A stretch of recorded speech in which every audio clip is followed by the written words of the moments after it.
I pledge allegiance to the flag of the United States of America and to the republic for which it stands, one nation, under God, indivisible, with liberty and justice for all.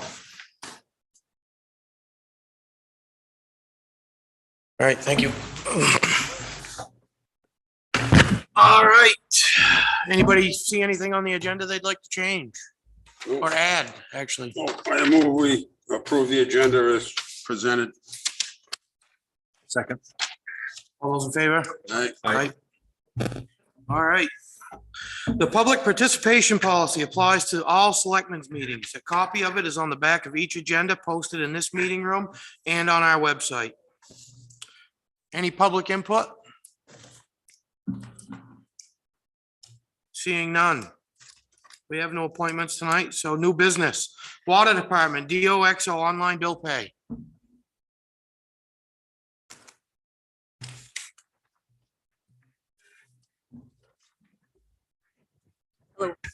Good evening. So basically, I'm just looking for permission. Over the years, we have had a lot of requests for online bill payment, the ability to take credit card payments, and it's something that we don't do right now. There's been a huge shift at the water department with that request. Less people, especially since COVID, are coming to the building to pay at our office hours, and more people are looking to pay online. I had the pleasure to talk with a couple other municipalities in town and in other towns, and they have this system called DOXO, which is a free online web portal that allows you to take credit card payments or ACH payments at a cost to the person that is looking to make the payment. So it's free for us, but basically, I don't know if you have any bills that you've paid and it says it's, there's like $1.99 processing fee or whatever that may be for paying online. This works generally the same way. So they will, there's no contractual agreement. We get a like a reconciliation of payments that are coming through daily, goes directly to our account. You can pay with a credit card, debit card, Apple Pay, or a electronic check. So we're basically asking to get permission from the Board of Selectmen to work for myself and the finance manager to work with DOXO billing system to make an easier way for customers to pay online. How does, you mentioned no cost to the town, Yep, there's no cost. so the user, Exactly. Yep. And we've looked into doing this. I think when you were commissioner, we bounced around with the idea, and a lot of the different reasons we didn't go with it was going to cost us a lot of money. This actually, the town of Wakefield, Sanbornville Water Precinct, and the sewer department are actually, they were the first people. They've reached out to me to do numerous things on the side, and this is something that they use, and it really works for them. One of the commissioners, actually, I can tell you what he said about it, because they had a lot of past due accounts, and this, he said that it reduced their delinquent payments substantially, and since there's no cost to them, there haven't been any complaints at all. so can somebody get on automatic? I don't know if they do. So you usually can do an automatic, like say you wanted to do $100 as an electronic check on the 5th of every month. You could probably definitely do that through your bank or through this. Well, it's like New Hampshire Electric Co-op. I don't get a bill from them. They automatically take that out of my check. Right, and I Yeah. think, Bob, I think you can set it up the same way. You just set it up that on the 5th of every month in your bank, it sends them $100, whatever the. Because that's how you can really cut your debt down. Yeah. Right, I yeah, know no, for you're sure right, that. you're right. Yeah. I think what this is doing, Bob, is just making it more convenient for everybody to pay their bills. Hey, it sounds great. to me. Yeah. Yeah, Yeah. and they did say, DOXO said that they can run a complimentary like PR campaign for the town of Alton too. So it would kind of do like the explaining to the customers for us. So I don't have to try to pretend that I know everything that Doxo does. They will reach out to customers and do that for us. So Yeah, You 'cause know- we have another department in town that could be beneficial to maybe, and that would be taxes. solid waste. Yep. Well, I mean, we can definitely be your trial and see how it works. And, there's no obligation to stick with it. If we find that it's, we don't have a good percentage of people taking advantage of it. But if it's not costing us anything and they're willing to pay the $4 or $1.99 convenience is. charge. I know I do everything online. My water bill's the same thing. It's the only thing that I write a check for. So it's, it made sense to me and I didn't even think anything like this existed before I reached out to other municipalities. So we're basically just looking for your approval to move forward with implementing it. And it does have an e-billing and paperless option in the flyer. Did you guys get a copy of that? Yeah. Yep. No, when I look through it, I agree. I think it's a good tool. It's no cost to the town. Like you said, it's like most any other payment systems, the user has a choice. For the convenience of using an online system, they incur the additional, whatever it is, $1 or $2 to make their payment online, just like when you pay for the card, sometimes when you pay your taxes and things Yeah, like it's that. usually a It's an convenience online charge. fee to a third-party user. Nobody Our goes third-party into a vendor. building and pays their bills anymore. Yeah, Everything's so- done on the computer. I did run it by Josh at IT too, before I even actually brought it to Ryan's attention, just to make sure that, when you start talking about bank accounts and whatnot, that, it's secure. So All right, I'll entertain a motion. I move we approve the, what is it, Doxo? Doxo, yeah. Doxo online billing for the water department. I second that. All those in favor? Aye. Right. Aye. All right. Thank you. All right. Public Works Department recognitions. Mr. Kinman, I think that's you.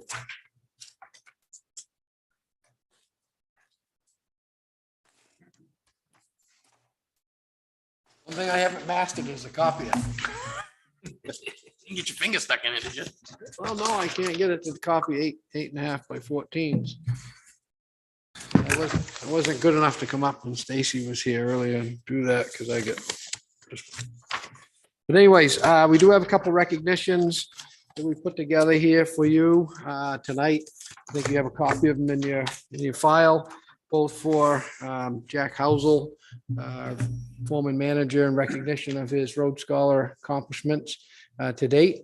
He's still continuing on with his education, and also with our Assistant Public Works Director and Water Superintendent, Courtney Mitchell, who has completed her certified supervisor training with the state of New Hampshire, and that is her prerequisite to becoming a certified public manager, which I'm happy and proud of, because that's how I got my education. I guess it's a good thing. And that way, that's the kind of schooling that I like. So like to recognize both of them. They're both here tonight, which is great. Thank you very much, guys, for the great work you're doing. And Yeah, thanks, guys. Thank you. Good work. Nice job. Job well done by both of you. Now, do we put this online? I think the public, it'd be a good thing for the public to understand this is happening here in this town. Well, that's why we put it under the agenda formally, so that it would be memorialized in the video. I mean, if we could put, Or we press could put, release.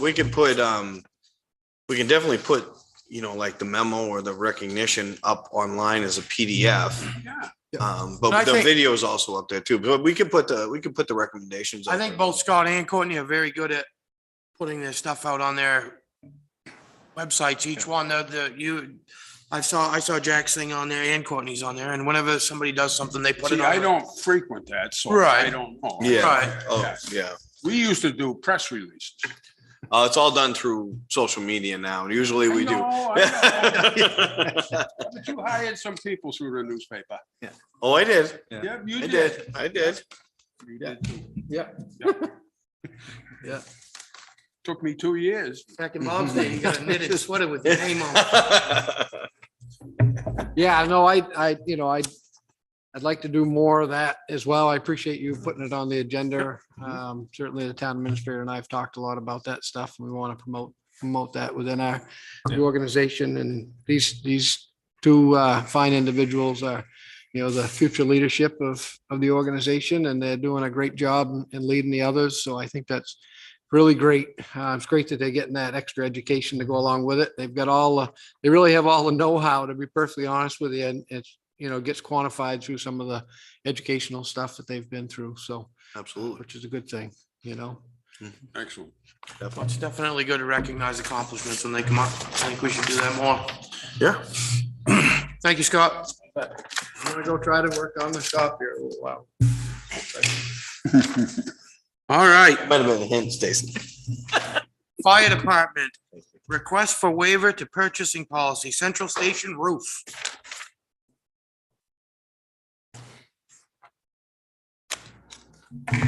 How we doing? Good. Gentlemen, Patrick, Howdy. how you doing? Gents, guys doing? So we found a leak in the rubber membrane roof on the addition that's on the west side of the station.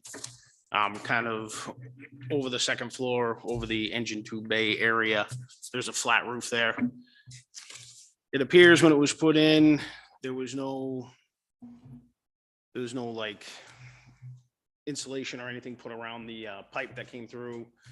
So we've had water come through there. Some of the plywood sheathing is starting to rot. And we have wet spots within the attic. Some of this was found. We had a inspector come in and do an air quality test. He was one that actually found the mold. We went, followed them, kind of found the mold, found the leak. And what it comes down to is we're going to continue to have problems unless we fix it. And the sooner we fix it, the better it's going to be. We found a company in town, Paragon Roofing. Their quote is just over the 10,000 that you guys had changed to. He can start in 2 weeks though. And I kind of want to get the project rolling. If you guys have any more questions about the leak, Pat actually was on the roof looking at it with the contractor.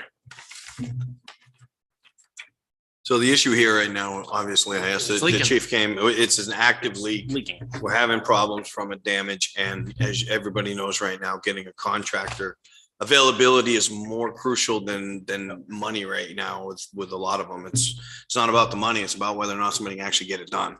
And get it done. And so, and I think, this company being local and real close to the area, the fire station, pays a lot into them being able to, I think, make time for us. you said they do it start in a couple of weeks. They said they can start in 2 weeks. Once we sign the paperwork, 2 weeks. I don't, myself, I don't have a problem with this. Paragon's a very reputable company. They're in town. They're very good. And if they can do it in 2 weeks, you're gonna be hard pressed to find a contractor that's got enough time to Yeah, jump. how much of on the that in roof 2 are they weeks. doing? Like, how much do they know? How much is not done correctly?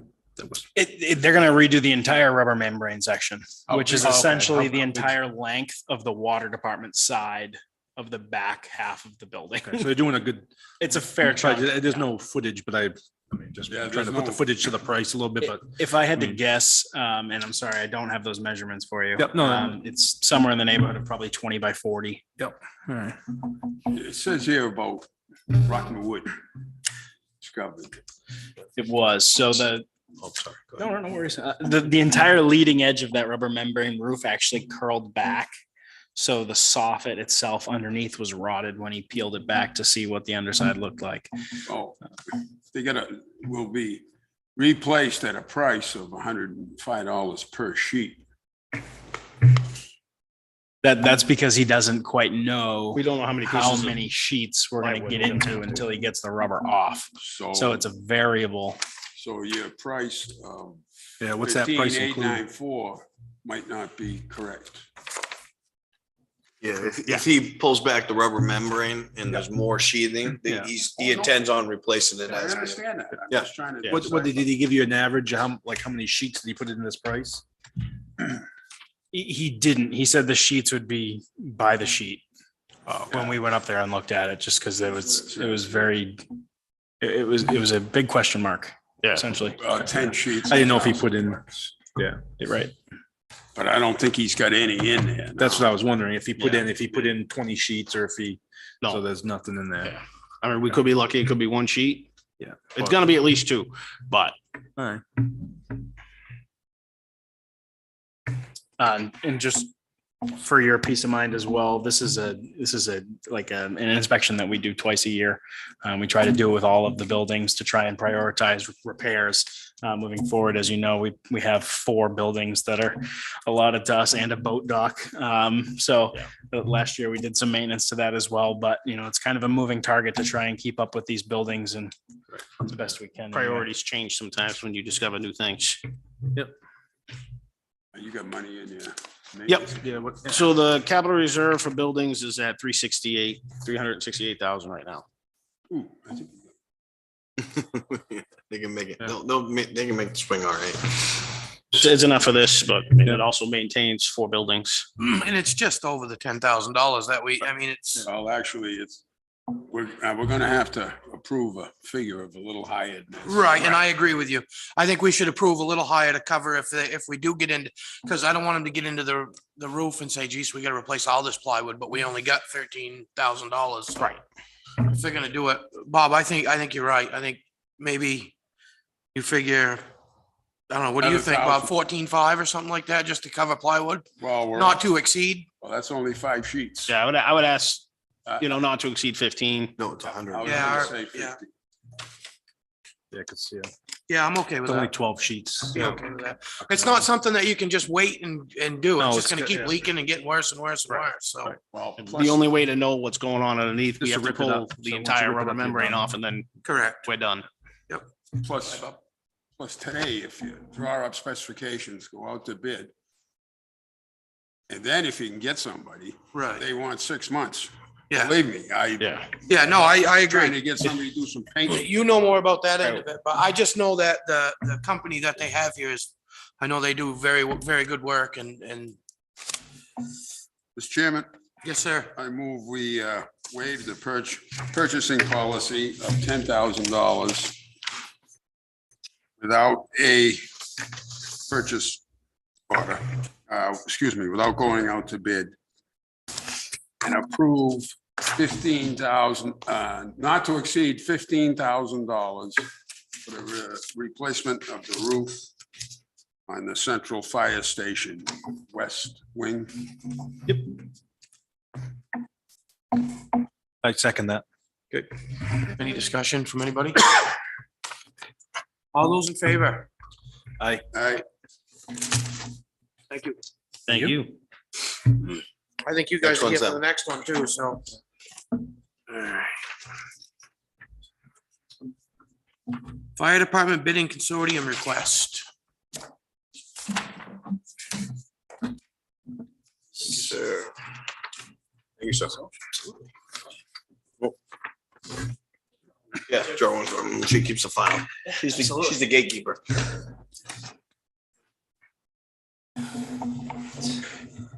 So this, the idea of participating in a consortium or co-op purchasing came up recently as we were pursuing the replacement of our tanker. It seems the apparatus and vehicle market is skyrocketing like everything else. But where this is such a significant investment, we wanted to make sure that we were essentially getting the best bang for our buck, I guess you could say. So we reached out to a number of companies, ended up with Sourcewell. And the easiest way that I can explain Sourcewell is essentially it is Minnesota state bid that they have opened up to the entire country. It started out as a local school bidding consortium, essentially, then which opened up to the state, and now it's national. So what these folks do annually, or sometimes every 5 years, depending on the product, is they'll go out to bid with a full proposal process, public notices, advertisement, RTF openings, the RTF evaluations, and then awarding of contracts, just like a normal municipality would. So in almost every situation, after speaking with these folks, it meets all of most communities' bidding and purchasing requirements. What Sourcewell will do for us is essentially, with their buying power, offer us discounts on these big dollar value vehicles that we wouldn't be able to get if we just went out to bid on our own. Essentially, it's free to join.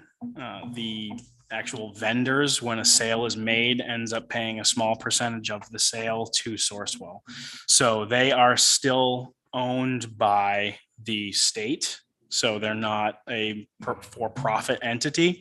So they're essentially just, they collect funds to run the organization. So I realize that's something you folks should probably want to do some investigation on and background work for yourselves. I have a contact information for our representative at this point if we do decide to move forward. I did do a half an hour Zoom conference with her just to try and feel out all of the options. And she said she'd be happy to speak with you folks as well, even if we wanted to set up a workshop or something for it. It doesn't just stop at fire trucks though. It's portable radios, it's ambulances, it's all, what's that? It's construction equipment. It's all of that. So really, this could be a big benefit to the town, especially where we haven't been getting a great response from our individual bid postings. So food for thought, and I guess kind of just trying to get the feeling of the board if this is something that you folks are generally have an interest in us pursuing, or we'd like to stick with maybe the traditional bid process. Again, just don't want to go too far down one road if it's not something that collectively. My feeling and recommendation would be for the board that there's really no downside for the town to try this because it's not costing us any money. And really, our bidding process right now has not been successful because people just are not bidding locally. They're not. And, you know, we're still doing our best to solicit quotes, but broadening that range out nationwide would be very beneficial for the town. And like I said, there's really no downside. It's not like we're putting a lot of risk out there doing it. If it doesn't work out, we can always go back to something else. I mean, Brock, I don't know if you've ever dealt with anything like a consortium before. Yes, but this is a little more in depth because you can do, I've looked at a little bit of this and there's a lot you can get a lot of good stuff out of this. So I don't have an issue with it because like Ryan just said, and you guys said, it's not gonna cost us any money. I believe the public works directors has used Sourcewell in the past. So I'd just like to say, I can remember when you came in here with the auction. Remember that municipal auction? yes, yes. And we tried it. It worked out well. Did some good research on it, got us involved in it. And we've done some others since. That exact same thing. I say we give it I think so. give it a whirl. Yeah, Yeah, I don't see this. I think it's definitely worth looking into for sure. Oh, definitely. I say do it. I think you guys should move forward with it and see where it goes. And, you know, use it like a trial. We'll see how it goes. Yeah. So just so I'm clarifying, the consensus of the board for them is that we're not gonna, when you said look into, dive deeper, we're giving them the okay to go ahead and try this with this truck and go and move forward with it. I say yes. Okay, that's what I'm getting from it. I just want to confirm with you guys that we want to. But yeah, so this, you're looking for the truck for 2024. Correct. And so, sorry. go ahead. No, I apologize. You got finished up. No. No, do you guys mind because I think Scott's dealt with this a little bit and he'd like to speak on it if he could. I don't have a problem with it. And I chatted with the chief and captain about this as well.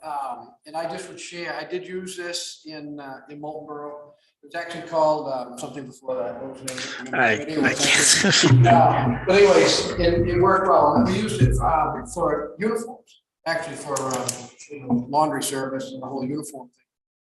Public Works, that got me into it in the first instance, and we started looking at other vehicles and that kind of thing. Yeah, I would, and so in each community that I've been in, both in Moltenboro and in New Durham. What we did was in the purchasing policy, which is very, I mean, the language is almost identical in all towns, it's very similar.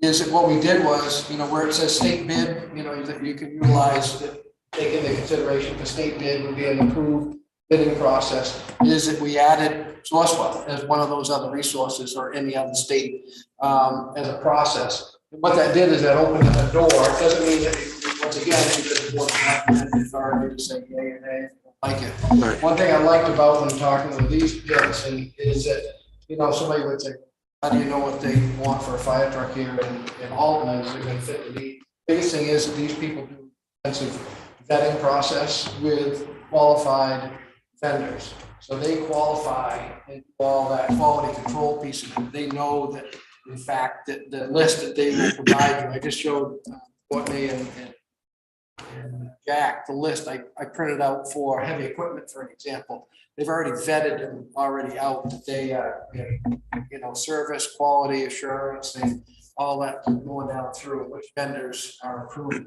So it's a great resource to help the whole process here. So when somebody comes to you and say, well, how do you know that this company done this? They've already checked it out. NFPA, there's certain qualifications in a basic fire apparatus has to have. They've already checked all the boxes. So it's a great thing. I just wanted to advocate for it. I think it helps us all out. And they do everything. I say everything. A lot of stuff. All right. Sure. Thank you. So this truck that you're replacing, Yes. what's it, just like old, too many miles? So NFPA recommendations the replacement of fire apparatus at the 20-year mark. This particular vehicle is, first of all, our only tanker. It's the only truck that carries more than 1,000 gallons of water. This is pivotal on basically any fire, whether it's forestry or a building fire. It's already had the motor rehabbed once. And despite the low mileage, when they calculate out fire apparatus hours to mileage and all of that, they estimate that this truck probably has close to 220,000 like road miles on it based on the hours and mileage that this has. So this truck's 20 years old? Correct. Yeah. Well, in 2024, it'll be 20 years old. And based on the most recent feedback that we've gotten from the manufacturers, this is anywhere from 400 to 600 days out if we ordered today, with price increases happening Throughout. at the will of. Yeah. Their price increases are The coming suppliers. as a surprise. And when you're talking a 7% increase on $1 million, I mean, it's, I mean, Yeah, it goes up fast. Now they take the trade, so substantial. you trade this one in towards this? That's the idea, is that we would trade this in and take that approximate $100,000 that we're going to get back for that and apply it to the new vehicle. And what was, I see 800,000 here, was that? 800,000 is what we had. That's how much is in the seat in this. Yeah, that's what we had planned for capital reserve. How much, and how much is you don't know how much the truck is? So We're not 100% sure. We have some. I've got 3 quotes back. When we go to replace a piece of apparatus, it's a fairly substantial process. The last process took us almost 2 years when we bought the 2020 engine. So thankfully, because we did that truck so recently, it only took us about 4 months this time to be able to say, we're going to take this and mix it with, a substantial amount of water, and we're going to be good. So we've reached out and we've worked with 3 of the area popular manufacturers that will offer vehicles. Specifically, when we go to move forward and replace the aerial, 3 specific vendors that would be able to offer us an aerial that will fit in the building for the spec that we're looking for. So with those 3 vendors, one's come back at 1.1 million, another one's come back at basically $1,030,000. And the most recent one that came back was, I believe, 974 or something to that effect. So after we factor in trade-in and then some opportunities for upfront payment, we're going to be right around that $850,000 mark. So as I mentioned, they literally just had a 7% price increase across the board with all manufacturers. So If, depending on how But much, as of now, I mean, Right. we're close to that 8,000 with the. trade-ins. 800,000 with I with was the just trade. just looking for a ballpark. I mean, I understand everything Sure. fluctuates. Yeah, you know. Right, It just seems to be going up. Oh, yeah, it does not going down. Fluctuating in one direction right now. And certainly we looked at the possibilities of potentially hanging on to it again with the economy and kind of an unstable position or Yeah. seemingly going towards an unstable position. We, we're weighing the odds pretty much all directions. But there are some fairly substantial expenses that will come if we don't replace it on a cycle. One of them being the pump. The pump is slowly decreasing. Every year it has to get tested to its capacity rating and pressure rating and all that. And it's very, very close to not passing. Usually the pumps pass by a substantial margin. And this particular pump is getting very close. But your pumps just up. Tough. Yeah, Couple 100,000. I mean, it's a 2,000 gallon a minute pump. Yeah. And It's an expensive pump and it's labor intensive. Yeah. Yeah, And that, the other problem is it puts the truck out of service for Months. quite some time. What state do you say that was in Sourcewell? so it's Minnesota. Minnesota? That's where it started anyway. So the website is actually sourcewell-mn.gov.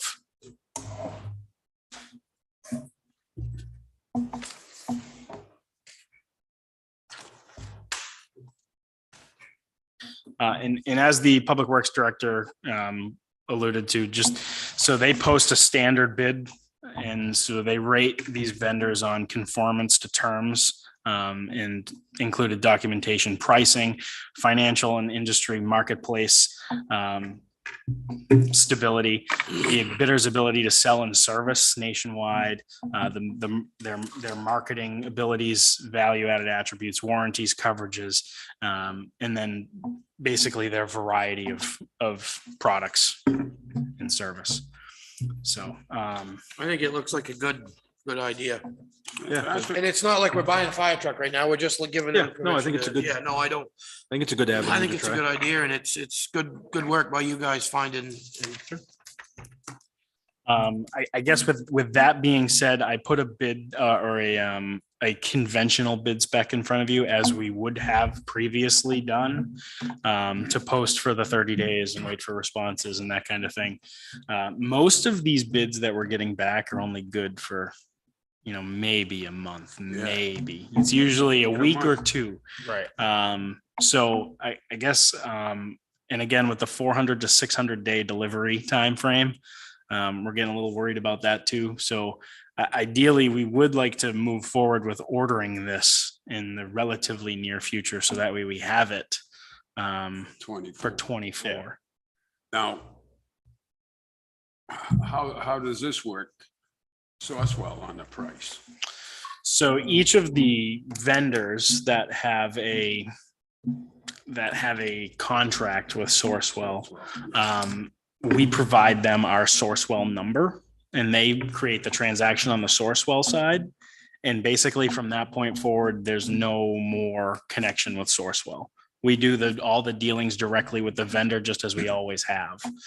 But there's just a specific discount that's usually applied in the process. And then we have all the documentation to back up the RFP and all of that. But I'm talking about if you go through this process with Sourcewell, you're gonna get a price, Right. right? Yes. Several, right? Yeah, Don't we're they gonna kind get of From the make- vendors. Yeah, Yep. you're gonna get a price from all their vendors. How are those vendors locked into that price? Most of the vendors are, the bid that they put forth is on a baseline vehicle.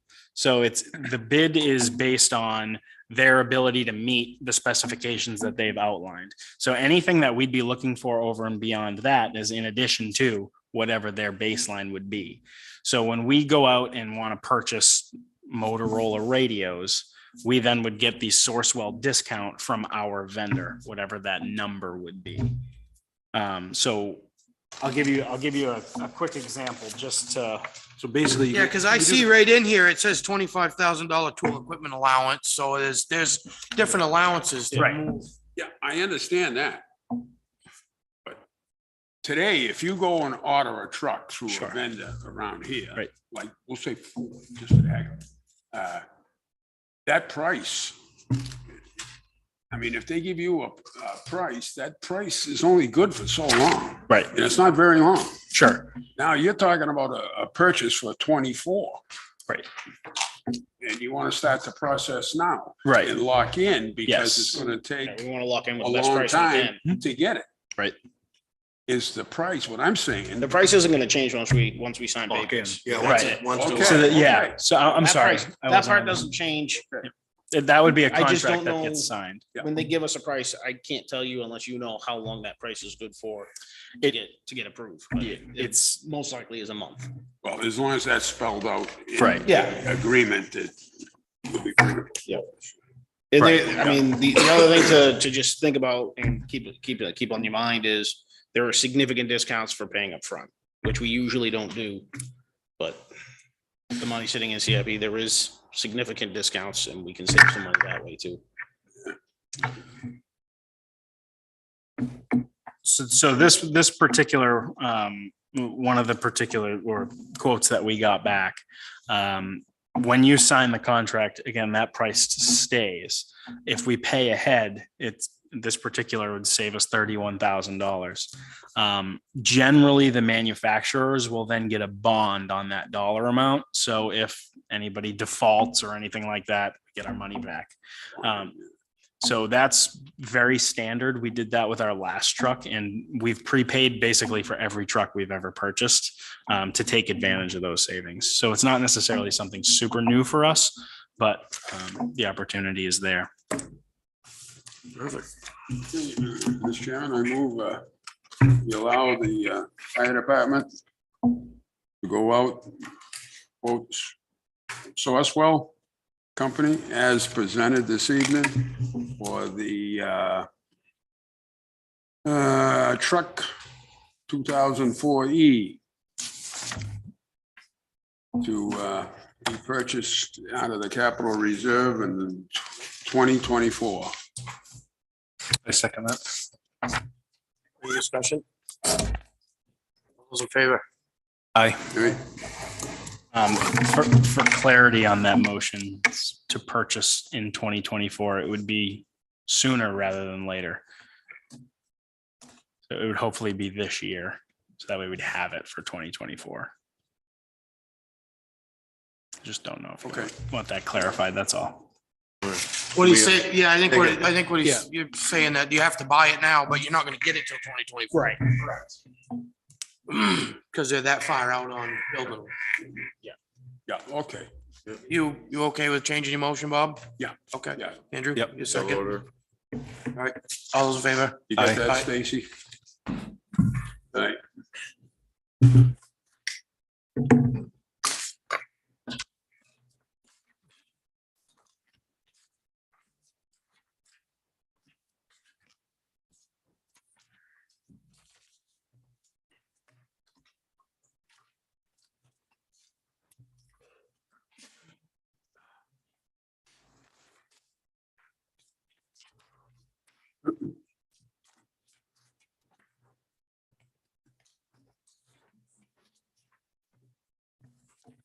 So the quotes that I just handed you are actually the two vendors, we've been working with three vendors. We're still waiting back on the third quote, but I figured we had the information, we'll distribute it so you have a chance to review it. And if you have any questions, we can kind of go from there. I intend on still getting the three quotes, just so for clarity, we all have the ability to look at them kind of apples to apples and Good comparisons. and move forward from there. But if you have any specific questions, I'd be happy to answer them. If not, then we'll look to meet with you in the very near future with the third quote. Yeah, I think that's a good idea. Just when you guys come back with the third quote and whatnot, then we'll hopefully have a full board at that time and we can. Sounds good. Thank you, guys. Thanks. Appreciate it.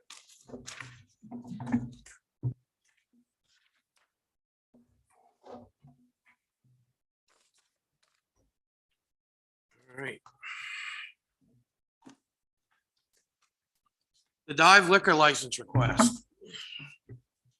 Yes, Mr. Chairman, I've gone through this. I move we deny the request by the Dive liquor license on the recommendation of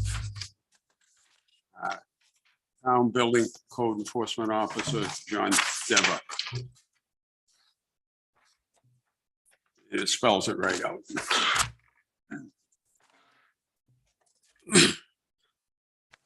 Yeah, I read the letter from the Liquor Commission. Second for discussion. Oh, I'm sorry. I get a second on that? I apologize. For discussion. Oh, Discussion? yeah, second that. Thank you. All right. So yeah, no, and I've read the letter from the Liquor Commission and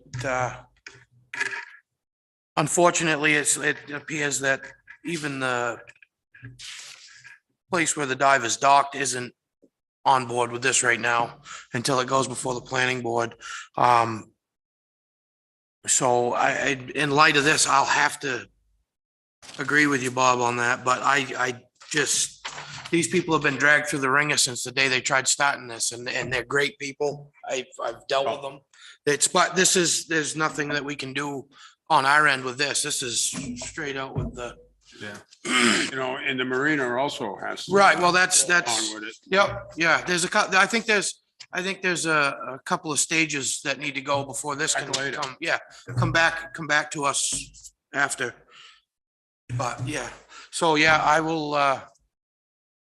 Mr. Chairman, just for clarification for the board too, they're gonna request a denial letter that we'll draft up and send from the town, but in that letter, I'll outline the fact that these steps need to be complied with beforehand. yeah, Yeah, oh, yeah. So if they want to come back after they yeah, take because care of I that. mean, I don't, as long as if everybody's aligned, I don't have a problem with it, so. Nope. I totally agree with you. All right, so, any more discussion?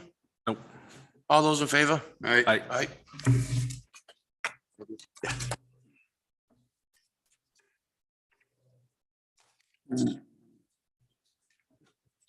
Old business, Here we go. Public Works Department, 2022 DPW Fleet Equipment Bid Award.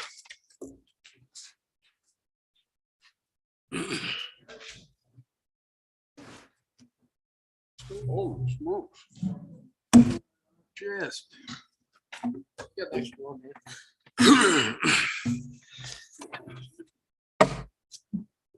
So. He's rolling with backup. Oh, the muscle. Yeah. I got my foot on his head. Huh? More charts for you, Bob. More charts. Now, where the hell? How come you didn't have this? Oh, now you've done it.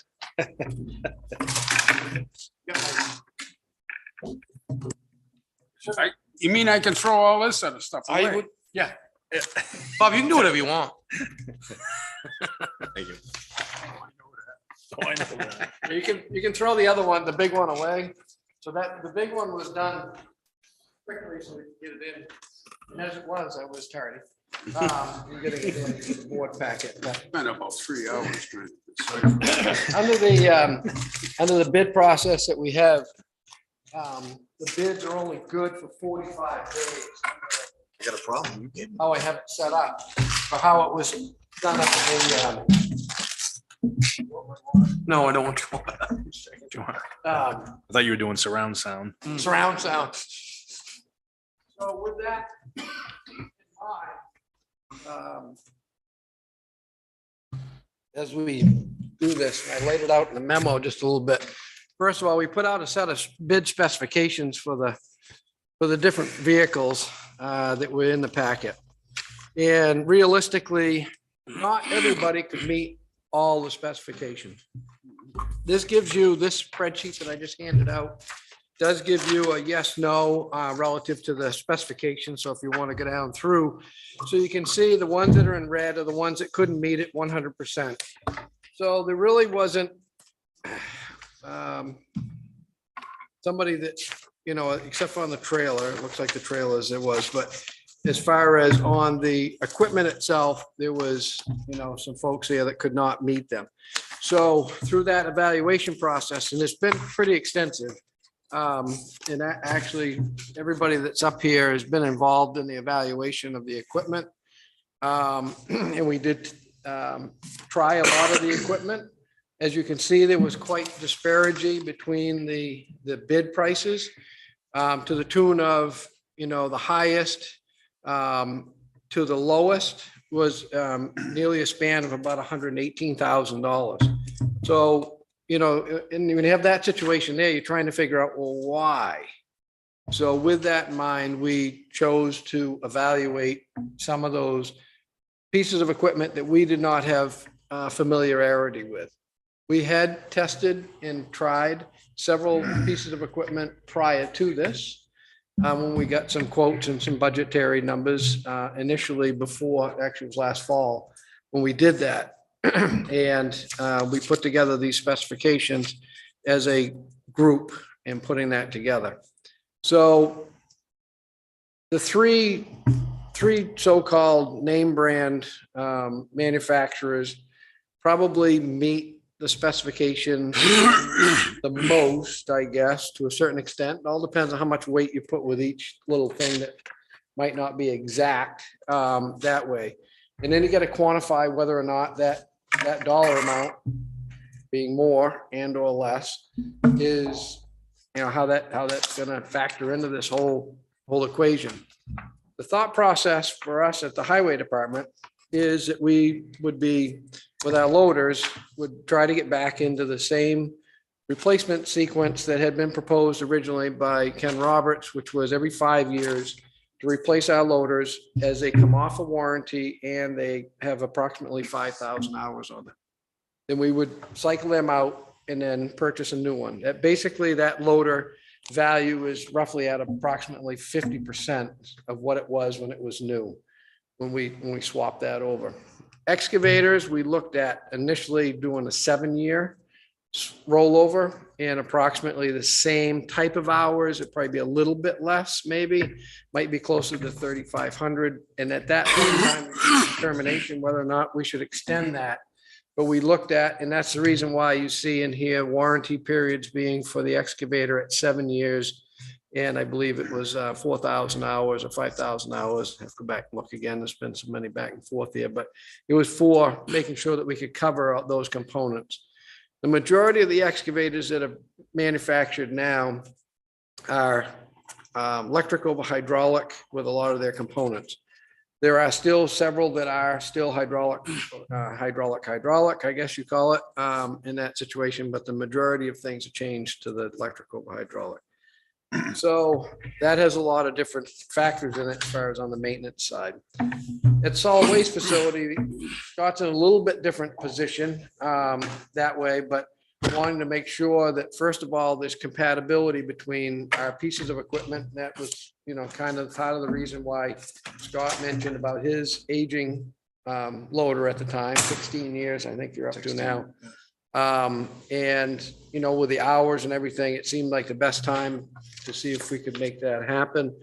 And so we evaluated that at the same time. As you can see that, his loader would cost more because his trade is less, plus he's getting more, a larger loader by staying with the same specifications as highway, which will assist him and be, so it's easier for him to actually move his cans around and also to be able to load things out as well that way. And certainly you can ask him, like you say, Jack and Scott, along with the other staff here, and Courtney's been involved as well as we've kicked this around and as we've tried different pieces of equipment. If we back up to the mini excavator, which we looked at for the water department, what we found when we looked at some of those bids was that potentially first of all, we felt we needed a little bit more time to evaluate some of the ones that were bid. Because originally we were told about certain sizes and then other sizes were bid and being smaller and not having as much either horsepower or actual vehicle weight that way.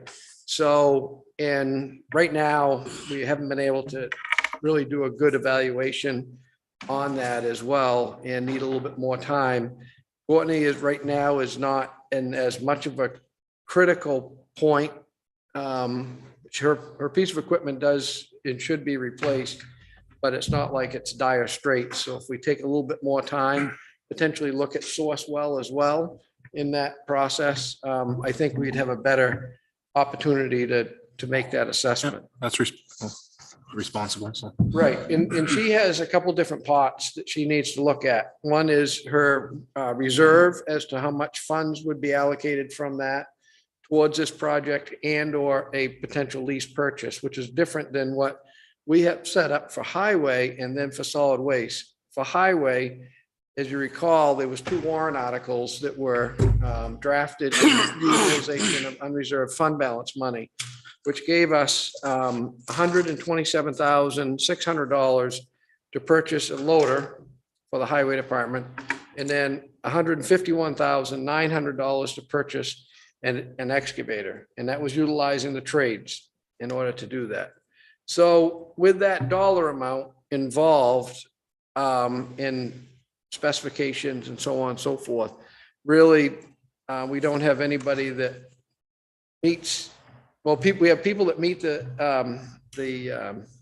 specifications, but we don't have enough money to pay for those ones that meet them 100 or close to 100%. So that gives a couple different options to the board. You could say, go back out and try it all over again, folks. You could say, we want to know what your next best thought is as far as a recommendation to move forward with a purchase on other equipment, which I have afforded you that as a potential option in recommendation within the memo as well. I think, and I won't speak for everybody here because I really respect, they're the ones that, these guys are the ones that run them. I jump in them when, you know, I need to just to help them out, but these folks are the ones that run them every day. So, you know, we've kind of looked at that situation there as to, you know, what's going to get us the best bang for what we feel is our buck.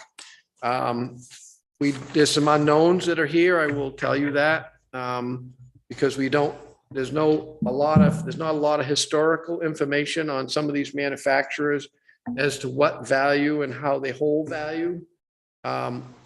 We feel hopefully that the value would be fairly well. You know, but I don't know that it would hold to the same value as I call them, the name brand pieces of equipment, because they haven't been as long-term established in the field. So, you know, I mean, I'll try to answer any questions. I can tell you that, I mean, I don't have any hair now, and Jack's is pretty thin and Scott's is pretty thin. Thankfully, Courtney's got some, but I mean, I'll be honest with you, this has been it's been a little bit, I won't do it this way again. I would look towards, to be honest with you, I would look towards the Sourcewell in the future and try to go that avenue. I'm not sure that how much more discount we could potentially get by going that way, but once again, you know, we didn't go that way, and we put it out for public bid. So I think we have to vet this process first and either abandon ship with this process, or we need to, you know, say. My question is what happens if we approve, if we say, okay, we want to go with this? How far out are we from even getting this equipment? So for an example, on most of these, let me get to my other cheat sheet, is that on most of these, it was I mean, it was first of the year with several of them, 180 days for several of them. 90 days was one of the shorter windows, which is in some of the recommendation. 240 days on name brand. Cap was unspecified. John Deere was 240 days, and Volvo was January for a mini and an excavator, and then possibly August and September on loaders. These guys are gonna hold our trade values as they know we're gonna be using these for 240 days after they? I'd say if they sign the contract, very similar to the fire department situation, that they would have to honor that. And that they would have to go with that, knowing that Right. we still have to run them every day and maintain them. Well, that's why I asked. That's, I mean, you Right. guys are gonna use it. It doesn't, if you don't have a machine, it's not like you're just gonna set it over there and say, yeah, we're not gonna use it. Trade it in. What's that? Right, those will be in a 90-day window as long, and with the excavator as well, it says 90 days in that situation there. Part of the vetting process is, we've talked with several of the, and we have our own personal experiences relative to warranty. Yep. And with that warranty relative to warranty service and fees involved. So the equipment that we have now under warranty, we currently pay a service fee for items under warranty. So we pay travel, which is roughly about $800 every time they come. Right. And then there's some manufacturers that say, nope, we cover up to X amount of miles, which several of the other ones, we are within that catchment area. That's the reason why we put the 50-mile, we asked for 50-mile radius on the bid. But, so that's part of that. And the ability to have if a piece of equipment is under warranty and it has to be returned to the dealer for some form of a repair, they have equipment which they can provide us at no charge in order to continue to service the community. So this falls under a category, the longer we wait. Yeah. They kind of got you bent over a barrel nowadays. when it Just comes like to the buying fire this truck. Stuff, Honestly. just like the fire truck. You Fire kind of, truck. you either go or you don't. I will tell you that if in fact the board chooses to look at, okay, that one didn't meet it 100% and it costs less, that does open up opportunities. It opens up opportunities for both departments, highway and solid waste. It allows us to buy, we put in there as options. For an example, for highway, it would allow us to get a scale, the weigh out product or weigh in product, how we get it delivered. It would allow for solid waste to have a 4-in-1 bucket. But, I mean, once again, I say allow, it just as far as on the money side of things, when you make a couple different comparisons, that way. So I mean, I guess it's up to the board, how you feel about that. There's no doubt there'll be some people that would not be happy. But we only have so much money, and the way I read and understand warrant articles, I don't think that we can commingle the funds. And because it's earmarked for a specific purpose. It's to buy a loader, it's to buy an excavator. If we were gonna take some of the loader money and move it into the excavator, I think that would potentially be a legal issue. Right. And Scott's yours is coming out of the revolving His- fund oh, for yeah, the his- transfer station, correct? So that's, yeah, His is separate that Yeah. way. So yeah, no, Another thing I is got that. order without the bid, so we can share my attachments. Right. Forks and the plow or the box plow. No. So tonight, you're basically gonna do some more work on the small excavator. Yeah, we'd like to. Courtney, we've talked with Courtney a little bit about that. Because we kind of wondering that what was bid, and we haven't had a chance to test one of them as well. We tested one that was a larger excavator brand, same brand, but larger. And to feel comfortable with making a recommendation, I think we all felt that really needed to try one to make sure that it was going to fit the build that way. Okay, now, in your recommendations, you have the thousand excavator, link belt. Right, that was one of the, Okay, now you've got, excuse me, let me finish. Does not have the grade controls, right? correct, You're passing that up in your recommendations for the sum of 139,000, right? correct. Well, that must be with the trade-in. Correct. So, but the price you have here is 148. Correct. Five. So- On this sheet. So what are you That's saying Chadwick. there? That's Chadwick. That's Chadwick. Chapel's Oh, at the, oh, at the oh, end. excuse me. Yeah. Yeah, but whoa, whoa. Right here, it says. Okay, all right, you're right. So we- Link belt. So you're at 139. So it's 169, They took off 30,000 for that. 30,000 for the trade. Right. Okay. Yeah. I just want to make sure I'm reading it right. Yeah, and Is if I, that you just give us? if I can explain, Yeah. that might help. I don't know. Hopefully it doesn't cloud it, but the reason why I pulled that out is, for an example, we found out that the Volvo excavator Yeah. does not have the ability to have the grade control. The John Deere one has a grade control. And the Cat one has a grade control.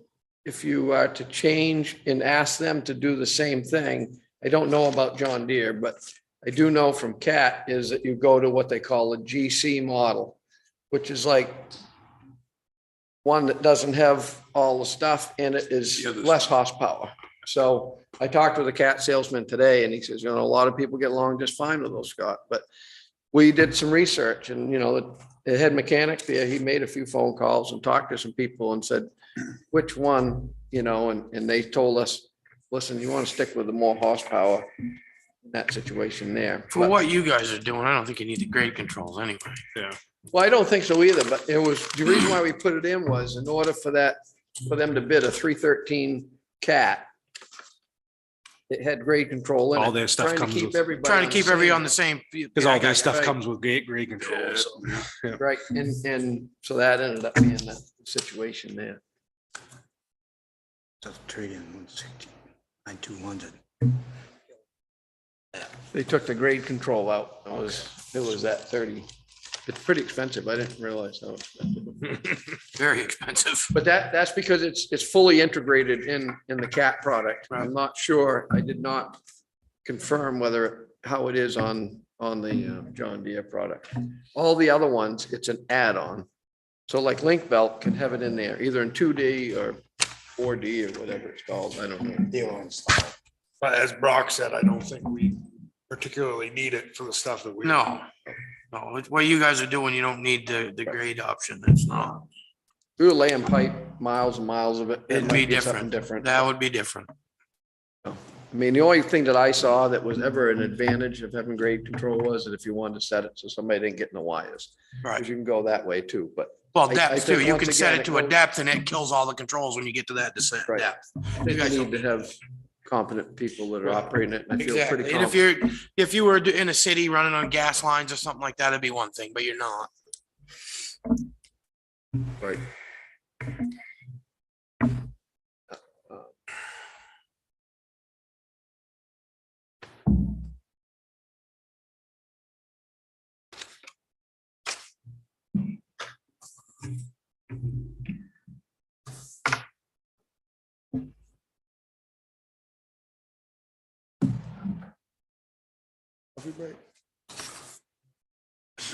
All right. When's our next meeting?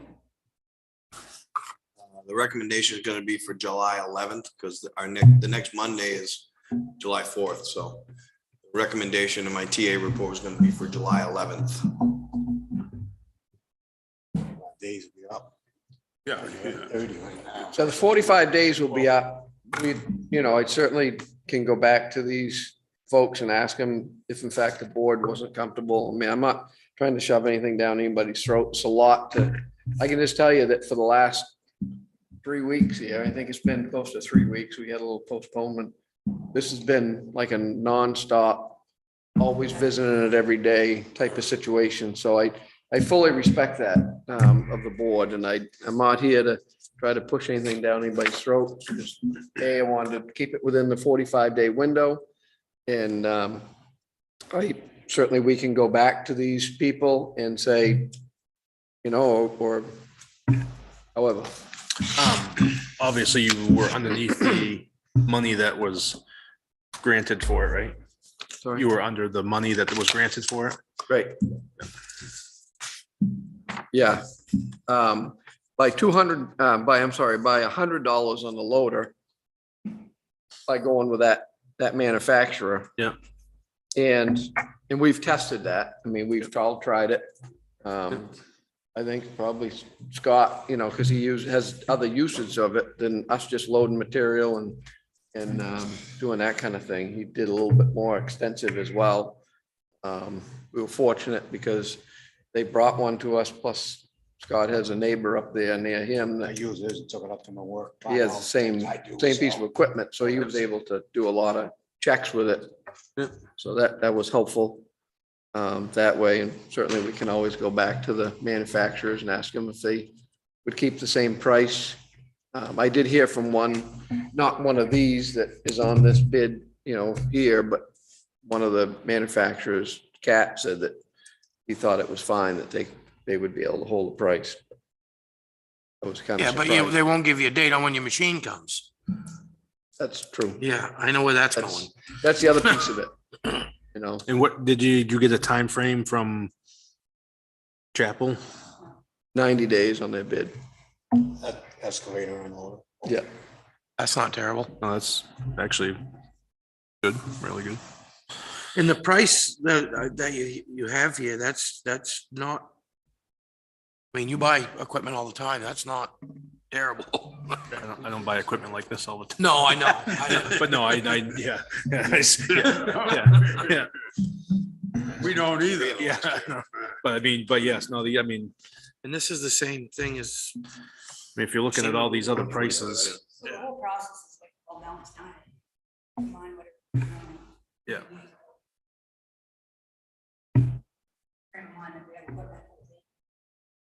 Oh, yeah. Oh, yeah, I mean, you could, looking at all these other ones, you could spend a lot more money if you wanted to. Right, I'm not saying they're bad pieces of Yeah, no, equipment. yeah, We even tested some equipment that we've never had any type of relationship with whatsoever. Or have even, I mean, myself, I hadn't seen it in the I public haven't, works, there's one of these, you I've know, never, whatsoever.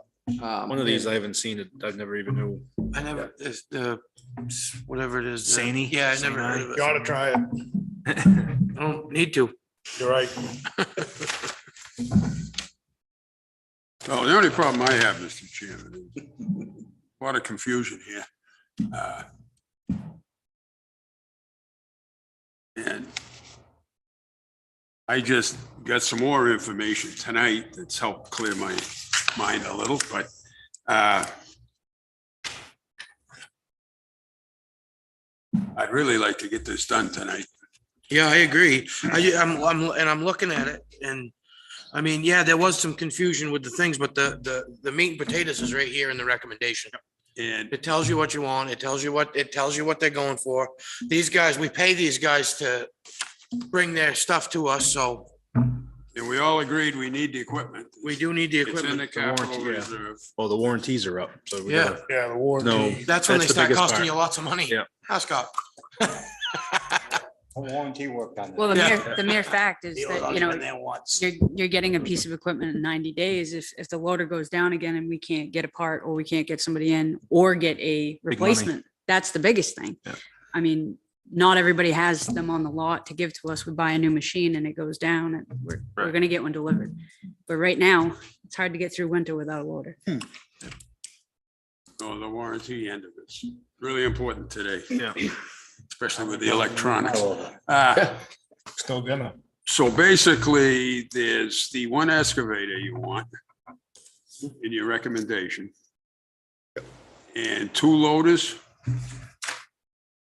And the total price of the 2 is 121. No, Highways would be Highways is 21,500. Yeah, Then the one for the solid waste facility. okay. is- 180. is 180. 180, I'm sorry. Oh, okay, just so I. Yep. Okay. And I Yeah, believe it- that's the due to the difference in trade value, as I would Right. think of the loaders. Yeah, that's the only way I can see that you can, Make it work. from us trying them out, people feeling comfortable with them, I mean.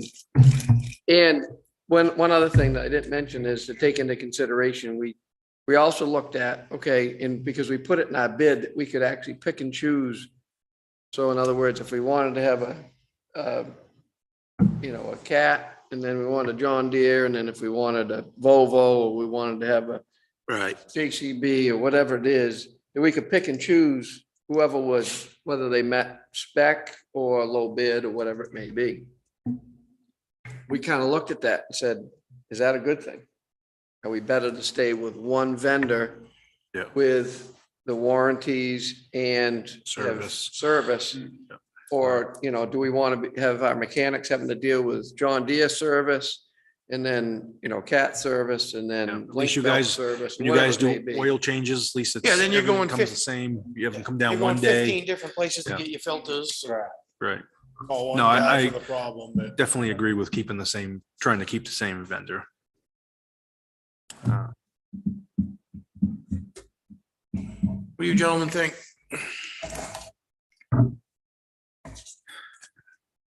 I don't see. See why not? Make a motion. That's what you, Yep. And so the motion basically is purchase the 30,000 pound excavator link belt with a 7-year, 500 hours warranty. And at 139,200, and the trade with the Cat 320 excavator and the two 35,000 pound wheel loaders, Hitachis, with a 5-year warranty, 5,000 hours, for the sum, one for the sum of 121,500, with the trade-in of the Cat 138 loader, 930, sorry, 938 Cat loader, and the solid waste loader at the sum of 180,000 with the trade of the Volvo 60 loader. From the purchase, the equipment purchase from Chapel Tractor in Concord. you're gonna do the trailer And the rate the yeah. same. And the 21T dual axle trailer for the sum of $13,532 with the trade of the 30T highway equipment trailer to United Construction of Pembroke. I'll second that, Mr. Chairman. Any discussion? Yeah, I just had one. The bucket on the landfill solid waste loader is a 4-in-1. We were mentioning, And a regular bucket. yeah, but that won't go with the loader you're buying for the highway, will it? Good. It will? Yeah. That's why they're buying They'll the be same. interchangeable because of the couplers. Oh, okay, it'll be, all right, okay, good. And all the stuff that Scott currently has for his Volvo will also be able Is that a to. JRB on that, are those JRB couplers on those? ISO, ISO. So it'll run anything then, right? It can run. not anything. See, I'm from the old school. Back in my day, you didn't have this type of stuff. Swinging a hammer. Disconnect. Yeah, Used to drive pins. out. Yeah. But I have power angle plow. Yeah, oh, I plow, don't. the forks. Yeah, good, okay, no, I just wanted to clarify that. Any other discussion? All those in favor? All right, Thank you, gentlemen. I know you guys did, ladies, I know you guys did a lot of work on this. It was. Yeah. yeah, You. good job. Back Like through. work. Good tough one. Yeah, you guys were. Thank you. Through the ringer for this. That's right. see ya. You can have that. I'll make sure I throw that away. You can throw that one out. I have them for the other. All righty. Thank you, Jack. Thanks, good. All right. I'm used to these meetings. Yeah. All right, next up's the Public Works Department, 2022 DPW. Oh, no, I did that one. Sorry. Winter Road RSA 231:24 private road billing. All right, Mr. Chairman.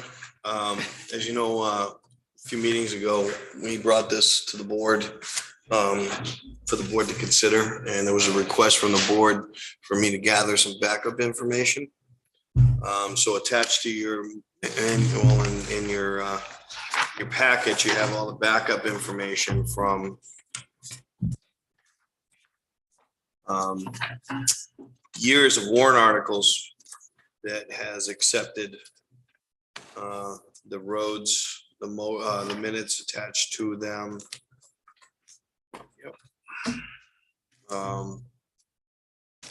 And basically most of just about all the backup information we were able to source through other town meeting and minutes that were available to us. So I guess the big question right now, and correct me if I'm wrong, Scott, but the big thing is that we had this established a while back and some lapsing in billing going on. Not sure exactly where the breakdown was or what year, but we're at a point right now where we need to make a decision whether or not we're gonna, start billing out with what was here, what was presented this year. Are we going to start a new practice as to before billing apparently was handled through finance? But really the way it's broken down and everything else, I think Scott and I agreed when we were talking about it that billing should come from highway because it's under highways ordinance. But either way, we need a consensus of the board on, or a vote as to how we want to proceed at this point where there was a lapse. So feel free to add to that, Scott. The backup that I read, basically at our town meetings, past ones, old ones, the people more or less voted in favor of us doing the roads. Right. Now, as far as the billing goes, I don't believe we can make that work because we're going to bill each individual owners. And every road has, like I just said before, has its own individual problems. Mm-hmm. Dan Kelly Drive is one. Just for example, there's 6 lots. There's only 2 lots served by the plowed road. The other lots are up beyond where we plow. We turn around. There's only 2 lots. Also, you have Anyway off of Dan Kelly Road that goes down. And there's 2 full-time residents there that use Dan Kelly Drive, plus others that don't use it in the winter. So you're gonna bill people above the turnaround because they use the first portion of Dan Kelly, but you're not gonna address the people on Anyway because, I don't know why, they use the first portion of Dan Kelly. So, and I can't speak for the other roads because I don't know what it's all about. I do know different deals were made in the past on individual roads. Dan Kelly Road, the reason I know is I used to live anyway. Dan Kelly Road,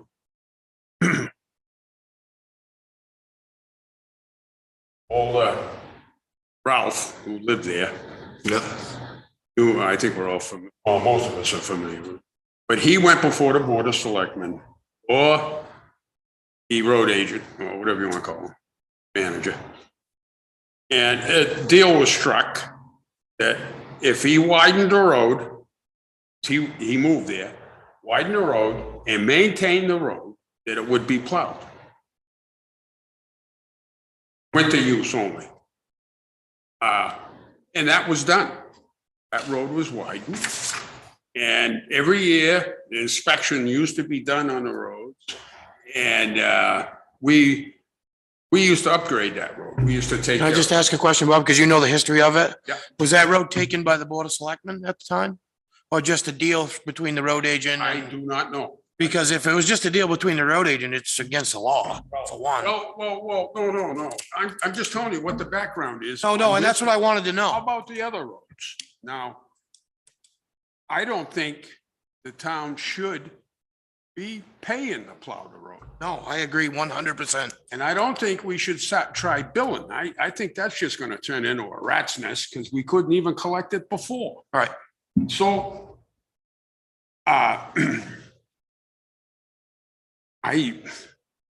I think we should, one of the towns I came from before, just discontinued plowing, maintaining winter Private roads. private roads. I agree. And I thought it was gonna, I thought we were gonna be on the fence about it, but municipalities aren't in practice of plowing private property. Not only is it a liability to the town, but it's just not good practice, because what happens if we start plowing so-and-so and so-and-so and so-and-so's road? Well, this one and this one and this one says, well, we want our road plowed too. Well, how do you tell them no?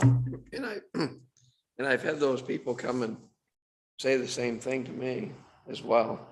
But why don't you plow my road? Because you're plowing that private road. Well, there's no end to it. Yeah, right. There is no end to it. There can be no end. The other piece of this equation is, I believe in order to have them declared, it has to be done annually. I don't believe that it can be done 10 years ago or 20 years ago and that it sticks forever. See, I think the selectmen used to do it here.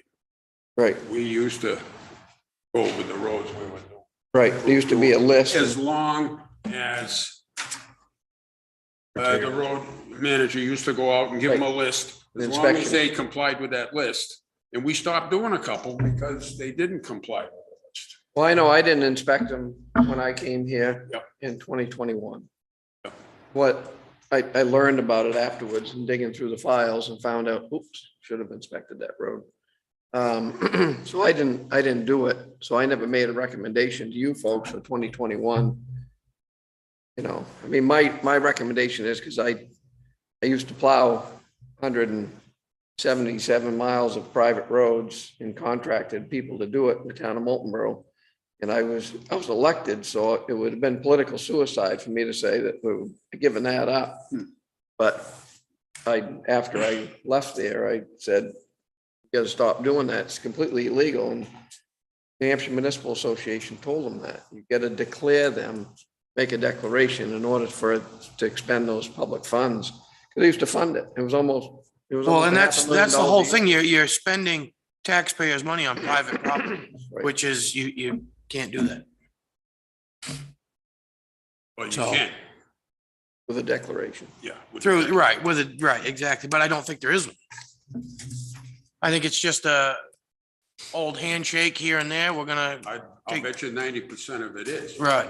Other than town meeting, though, it's a couple times when they tried doing away with it. Right, and I was just looking through some of the minutes again, because some of them are a little complex because there was amendments made on the floor to different motions. And I gotta make sure that you're following them correctly. They went back and forth, but I am looking at 2004. There was a series of motions and amendments that were made. Really what it was about the town's ability and intent to use taxpayer funds to plow. Well, there's even a legal opinion in here. It was rendered on the floor saying that it is a general rule and that the town cannot spend tax dollars to maintain private roads. And that the town is required to assess rents, is the way it was termed, from 2004. So. Is this something we ought to table and get legal Well, to take a look at? I think, like I say, I'm in favor of just doing away with it. But I think, I don't know if that should go to town meeting or not. I do not know. It's, but was it done through a warrant article at town meeting is the question. And I didn't see where.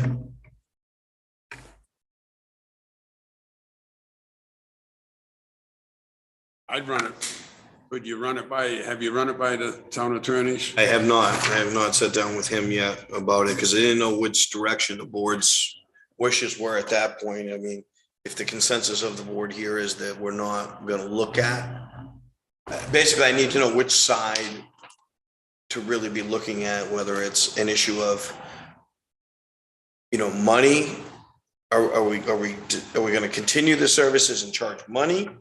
That legal aspect of what they are considering rents? Or is it the issue of the board, is along the lines of we should discontinue altogether? And then it's a different legal question on whether or not any of these roads were taken by warrant articles.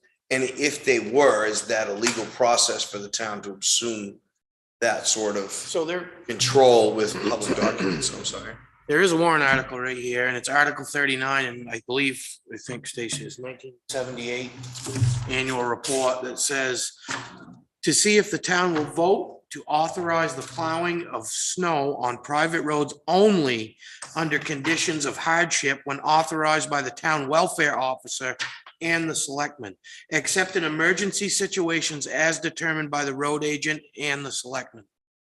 So it's not saying that you can do it every time it snows. It's saying that That's just one warrant. if the See. fire department calls and says, we got an emergency on a private road, we need to plow to get in there with a fire truck, somebody go up and plow it. But that doesn't say go plow it every time it snows. Oh, see, most of So- this, Right. There's a lot of gray here. I think we should table this and let Ryan speak to the town attorney. because Yeah. you'd have to go back through years of minutes. Right. And I'll bet you there's times the board agreed. I would agree with you there too. But I think we need to just get a legal counsel and then I make don't- a, Think we should be plowing them to start off No. with, never mind billing for. 'em. right. I mean, Right. It's a liability plowing the road. If it is, if we bill them, it's still a liability. Well, and then you're in the springtime, you're out there fixing lawns, raking it, we might as well start raking lawns too.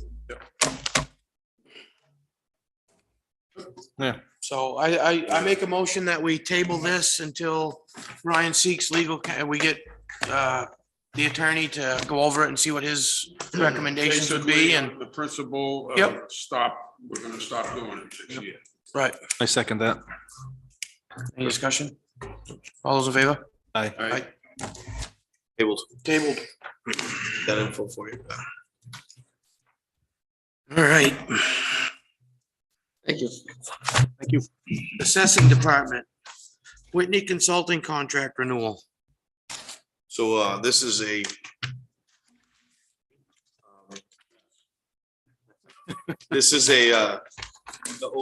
we're dealing with the contract right now. The contract for Whitney Consulting, that's the contracting company that the town hired to do the reassessment of the town. This is a budgeted item in the assessing department that was agreed upon. This is just a renewal of those services. So we're bringing it forward for the board for authorization for me to sign on behalf of the town to continue with the contract.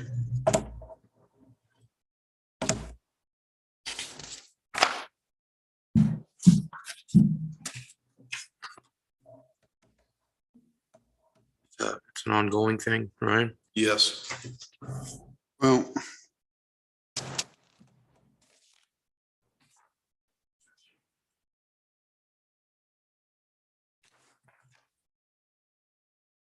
So we contracted Whitney to do the reval. Yes. How long did we contract them for? My understanding is he was contracted for the entire duration of the reval, but plus he's still, the consulting company is still also responsible for doing all of the defending. And we're in that position now because, as you'll notice on the consent agenda, there's a whole recommendation of grants and denials for abatements throughout the process. But when we hire the consulting company, because they're doing the reval, they're responsible for reviewing all abatement applications, making recommendations on granting and denials and the reason why. And that's the reason for all of that backup paper. that went along with those as well. But that's the continuing services that we have from them, is if it goes to BTLA, they still have to defend it. That wasn't part of the original contract? I don't believe, I think the original contract was broken up into time periods. So this is a renewal of the original contract that we had. Because it's a yearly thing. That's why it's in the operating budget. This was approved in the operating budget for assessing, because this was a yearly fee that's being assessed till we get past this process. We should be past it this year because the reval is done, it's been issued, and now we're dealing with the first batches of abatement applications, and then we'll have the second batch for the next meeting. But like I said, if there's any sort of challenge to that, that's also part of their services, that they set the value, so they defend it. That was my understanding. We went into the contract with them for the reval. But just a little confused.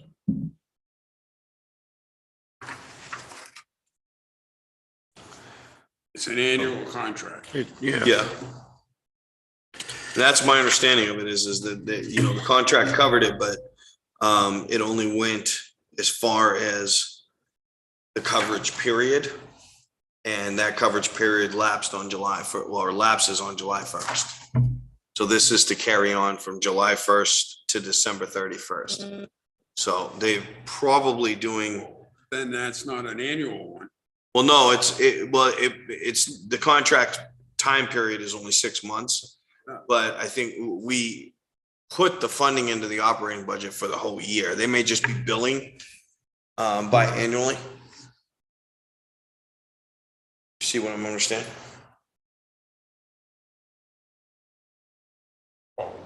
Yeah. What's that fiscal year, January to January? I know, yeah. All right. So this is what? This is the 6th month. Yeah. Halfway through the year. Yeah. I guess I'm a little confused as to what you're asking about. Are you saying that you want to discontinue services with them at this point? Oh, no, I'm trying to find out what was signed, an annual contract or a 6-month? No, this is the coverage period is right on the top of it. July This is- 1st, 2022 to December 31st, 2022. But what I'm saying is we budget for annual services, but they're only billing us twice a year. That's why. That's okay. See, it's an annual contract we had with them. Now you're saying it's a 6-month contract.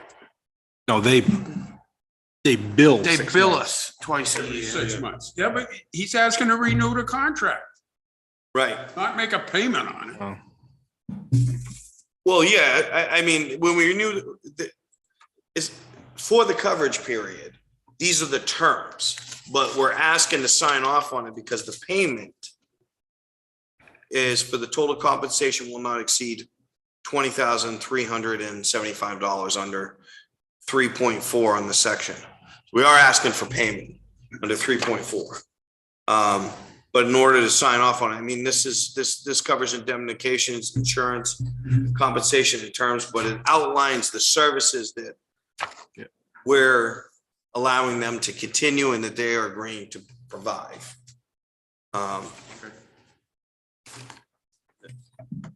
I understand. How long have we been with these guys? I believe, I want to say we're going on our second year. I believe the reval started last year. We hired them for reval. Right, for reval, so.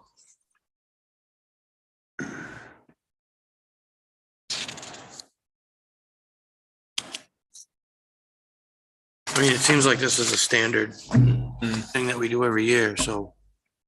And you said the money's already in the budget for this. Yes, well, this is a budgeted item. Okay. See, we don't hire them. No, we just hired. No, but I'm just saying, since the town has ventured out for the reval, this was an agreement a while back, the assessor, when the new assessor got hired, he came in and recommended that we went with Whitney Consulting because he wasn't at the position where he could be a master assessor. So he can't do a reval on his own. He needed to go through a reval process and a few other things to get that certification. But the town agreed to go with the consulting company with him working with them so he can obtain that level of certification. So next time we do a reval, it'll all be done in-house. But yes, you're exactly right, Bob. We hired them only for that purpose. For that purpose, right? And they're still finishing up that process until So, second round of abatements and all that other stuff. so as of December 31st, we can do this Should be- in-house is what you're saying, or we can change. Right. They should be done by then. They should be Yes, they done should by be then, done. and then we can do a. Yeah. All right. What do you guys think? Yeah? I'll entertain a motion. Renew the contract with Whitney Consulting, the assessing department. Can you just add in there that I can sign, authorize it? And authorize the town administrator to sign. Thank you. Not to exceed a certain, what was the number? Or a number on it? Yeah, it's on line 3-4. Yeah. We need that in the motion? Yeah, put that in. Yeah. Yeah, 3-4, not to exceed 20,000. Not, yeah, you 175. I forget. want to put that in your motion, Bob, not to exceed $20,375 for this year. Second that. Any discussion? All those in favor? Aye. Aye. Thank you, Ryan. All right. Fireboat. For the fireboat sale request. Let's get rid of it.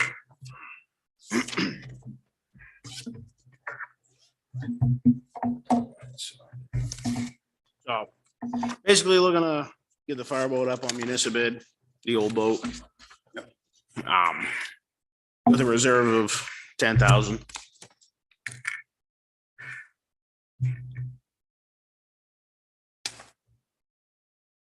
Where's the boat now? Where is it now? It's sitting behind the central fire station on a trailer. That's up for, we don't know. It's basically, the big hangup is motors. Supply chain issues and trying to get motors in. You have I Yeah, know but- you've gone and seen it. Yep. In production. So we're going over basically weekly at this point. It's being built, it's in process. But really what's holding it up is engines. So we're kind of at the mercy of the manufacturer in that sense. As is everybody. Right, yeah. So How are we handling it? Have a backup, go we've neutral aid? Yep. So we have mutual aid for fireboats. We've also got an agreement with the police to use their boat to get out quickly. In the result of like first aid or somebody like that. I mean, Yeah. obviously it doesn't have pumps on it and whatnot, right? right, just But for quick just for a reference, quick- Right, yep. we got called for a sinking boat off of Barn Door Island this Right. weekend, so we were able to scoot out with that. Yep. And then mutual aid gets there. So, The old boat is, you can't use it anymore. When we took it out of the water last year, it had froze. The bilge pumps and a lot of the stuff under the deck had cracked. So those would all need to be replaced. And then when we were doing the service on it in the fall, we noticed that one of the propeller shafts was actually about an inch out of the lower end. It was operating fine, but upon further investigation, I guess that means that we need to have the lower end rebuilt. And with with those in particular manufacturer not being in business anymore, it's something that we would have to like ship across the country to have somebody fabricate something or rebuild it. So the original plan was to try and trade this in, but based on the fact that it doesn't float on its own, it doesn't drive on its own, they're not interested at this point. So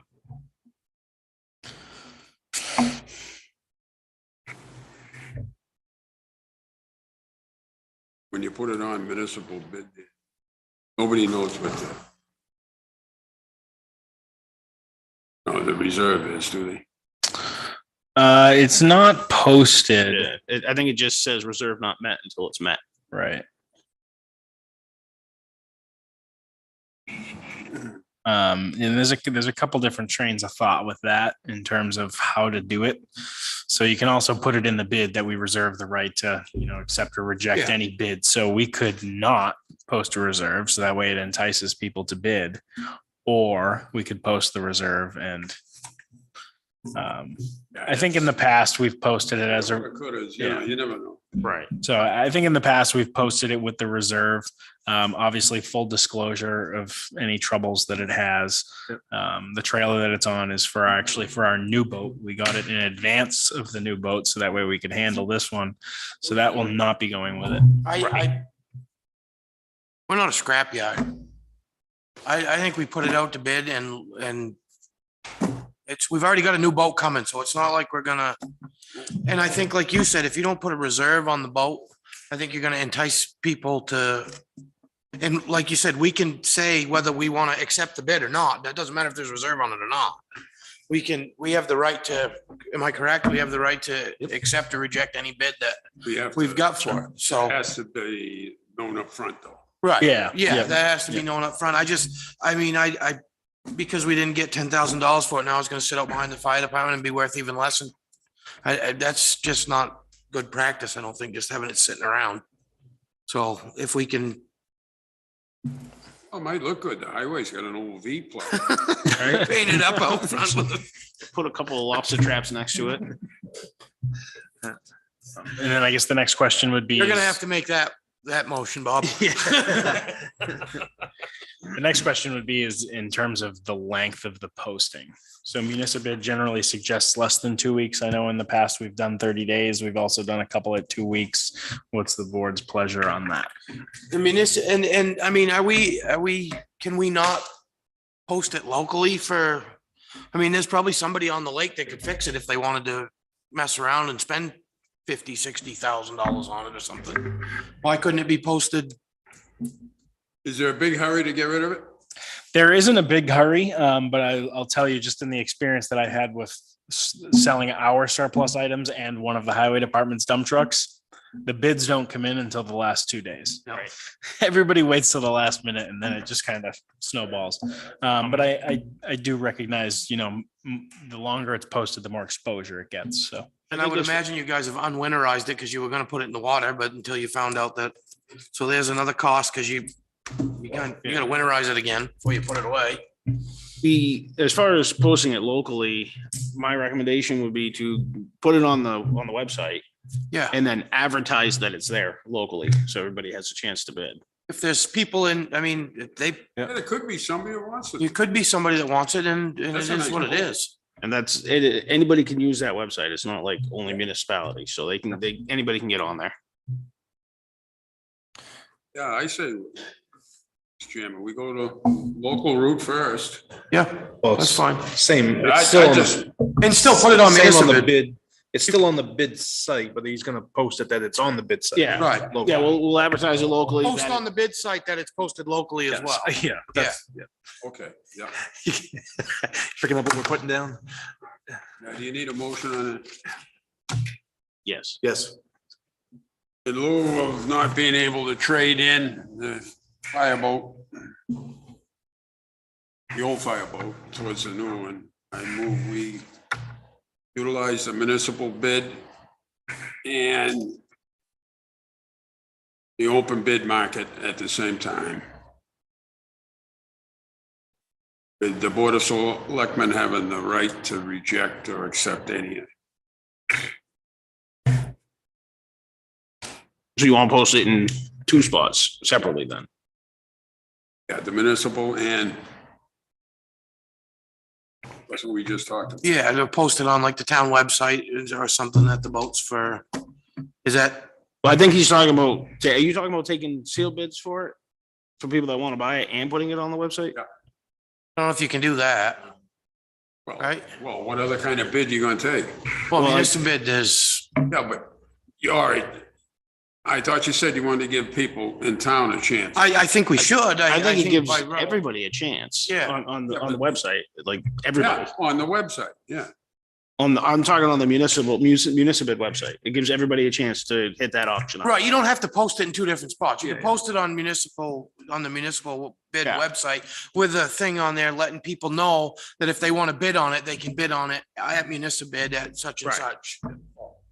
Yeah, advertising locally that. Yes, that it's on the municipal. That it's on municipal, And it's on the Yes. municipal bid site. correct. Yeah. They have the right to. Yeah, yep. And you guys That are gonna keeps it put that clean. that trailer doesn't come with it, so there's no Right. confusion or anything like Yeah. that, obviously. Oh, then the other, what was the 2 week or 30-day? What do you? How long are they gonna bid it for? What's the standard on The the, board's pleasure. Like I said, municipal bid suggests 2 weeks again, because the bids usually come in right at the end. But again, fine with that? Yeah, most of your bidding companies are that way. The last, The last 2 or 8 3 hours. hours. right, it's, yeah, really, yeah. Okay. so if the board's, you can add that to your motion if you'd like, Bob, if you want. I second that. All of it. All those in favor? Aye. Aye. I- Thank you again, gentlemen. Thank you.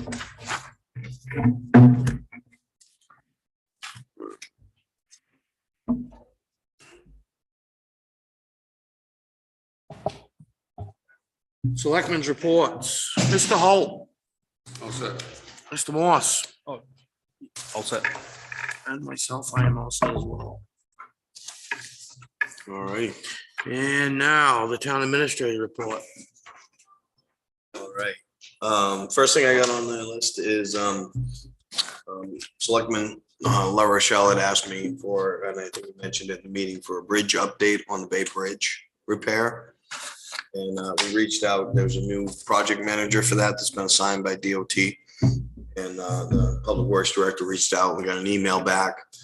We don't have a lot of information on exactly what the bid specs are gonna be on that bridge, whether it's a deck over, whether they're going to be replacing the bridge abutments or what. But what we did find out is it got pushed to 2026. So, so we have a little time to come up with that information now. that's been pushed off to the, Yeah. then it'll be pushed off again and again. Yeah. So that's really unfortunately the only update I have on that.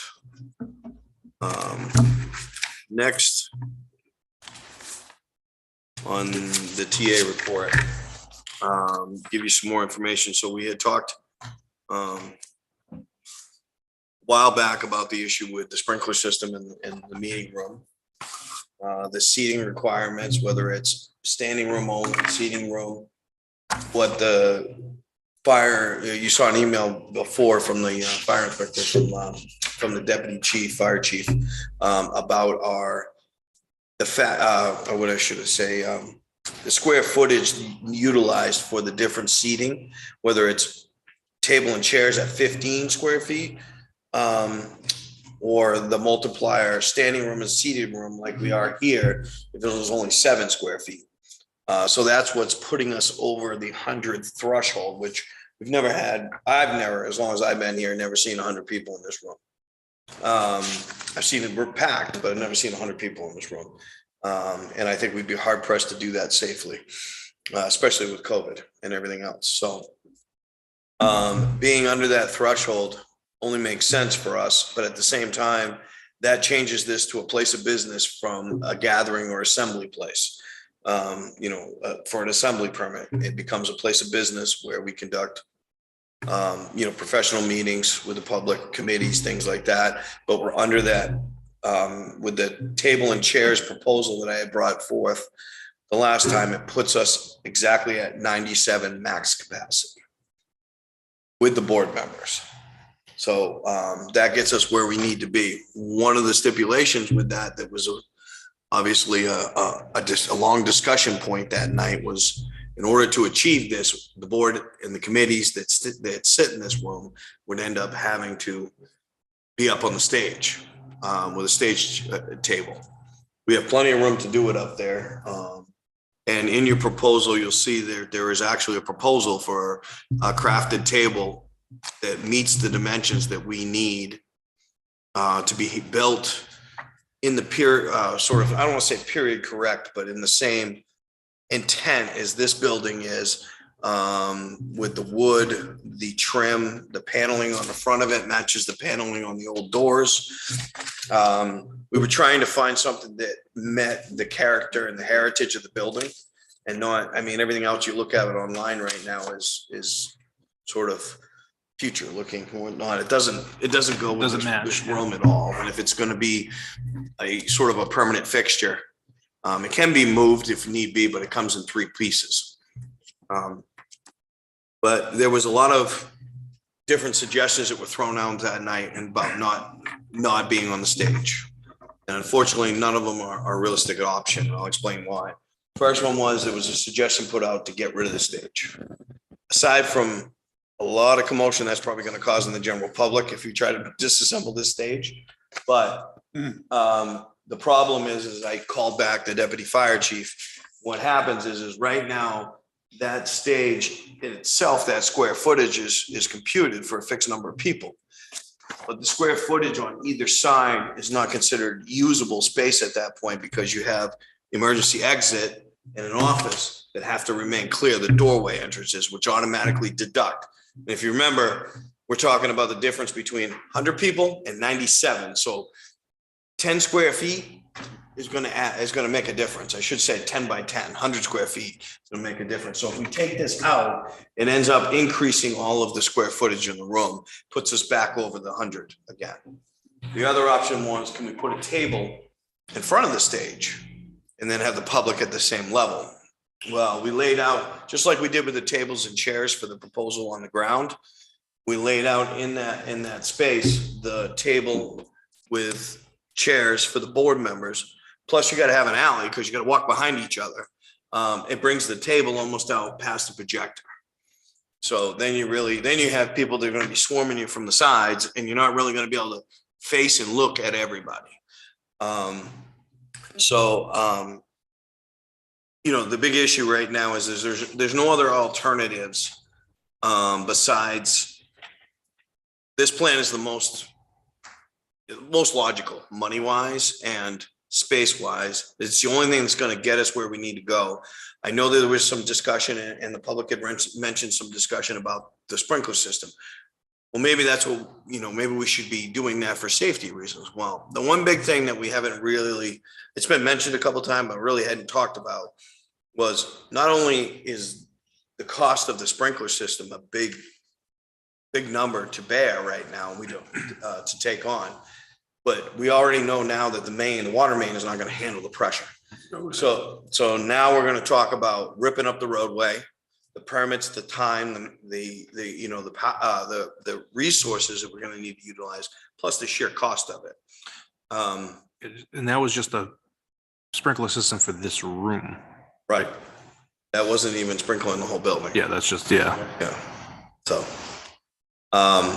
So this proposal will cover everything. You got the table itself is the cost of the table.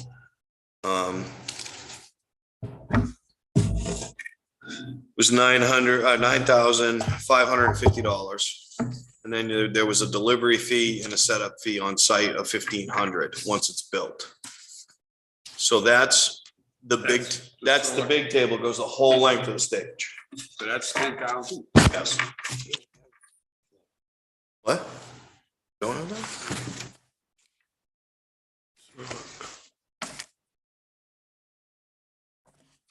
Yeah, I didn't see nothing in my backup. What's that? I mean, Back pocket. Back It's been in the pocket? back all pocket, right, I sorry. apologize. Back pocket is, collects all the paperwork from my report. Yeah. Apologize for that. My bad. And Okay, so I wasn't the only one. so you weren't the only. So the proposal for the table is right. You should see it. It's a color proposal, the table and Yep, I got it. what it looks like. And the size, dimensions. The gentleman who builds this from Stratford Wood, I called several companies. And unfortunately, the companies that I called didn't build furniture this large because they were sort of woodworking with shops like that. They're either a small mom and pop shop or they're this big operation. And most of them couldn't take on a project that big in their home shops or whatnot. I found this gentleman who could take on the shop out of, it's called Stratham Wood Studios. And he came out, he measured the space, he got up there, we looked at not only the space of the table, the length of the stage, but also the seating distances to make sure that we had a long enough table for appropriate sizes. And that, like I said, that was the only one that I could find going this route versus a store-bought product. There just wasn't a store-bought product that would look right in this room. And I felt it was important that if we're going to do this for the long haul, that we do it right and do it so it doesn't look out of place in the building. And then along with the same proposal, these were the, they have the other table. Okay. So the last time in the proposal, we had the tables and chairs that were out, the narrow tables. Yeah. 20 per side. 22 total. Plus we would be able to put 80. At that time, we had measured it out. We would get 80 seats. We'd have room for extra seating, but comfortably we would put 80 out. And just to give you an idea, like I said last time, all these chairs in this room, everything that's in the back is only 57. We count them all. So I've never seen all those chairs come out of there either. So with 80, we're still well beyond what we've ever really seen in here. The big problem is this takes up so much space. And there's all the wasted space in the middle.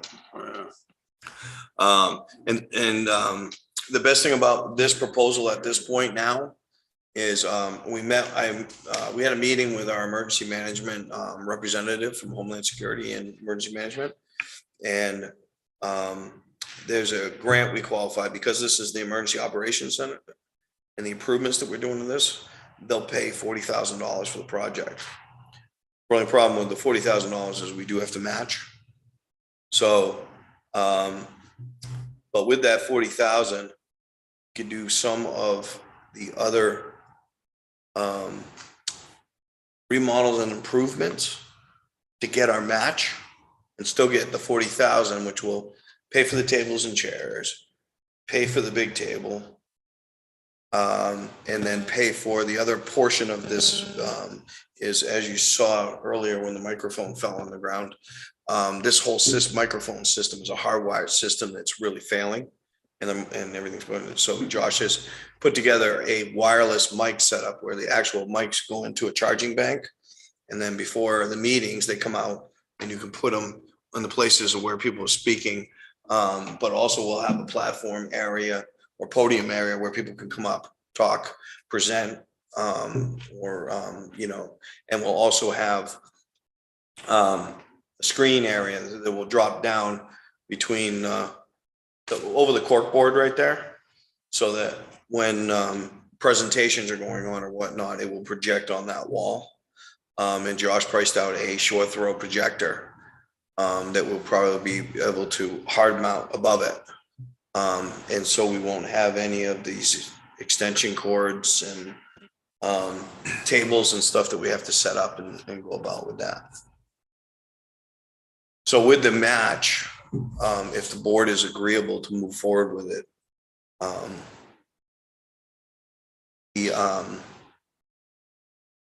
with the $40,000 match, we can actually work on doing the putting the structure in the floor system on the third floor, getting rid of the drop ceiling, and making that all usable space. Because right now that entire area out in the hallway and behind this wall right here is where the old balcony used to be. is all just drop ceiling. There's no structure in it. You step in it, you're gonna end up in the hallway or one of the offices.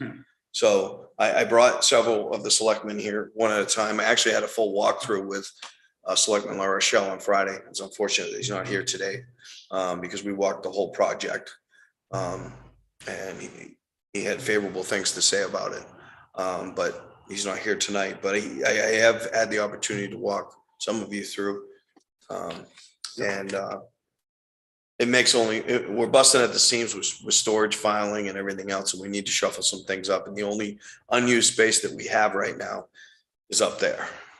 And the intent would be to finish that off, make it structural, move an office up there, free up an office down here, spread out finance, and spread out some of the hard filing, the long-term filing that we're required to keep. Right now, as you know, they finished off the back of the stage just as a file room. That one's already busting at the seams. There's actually boxes behind the curtain that aren't in there that are don't need to be secured, but they're just behind the curtain. We need to get all that cleaned up. We need to do something to make things a little more efficient, but also safety.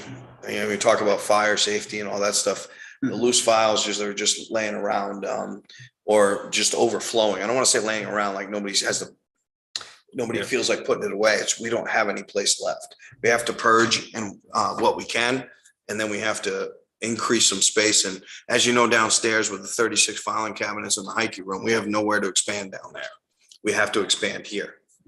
So my thought is, and my proposal to the board is that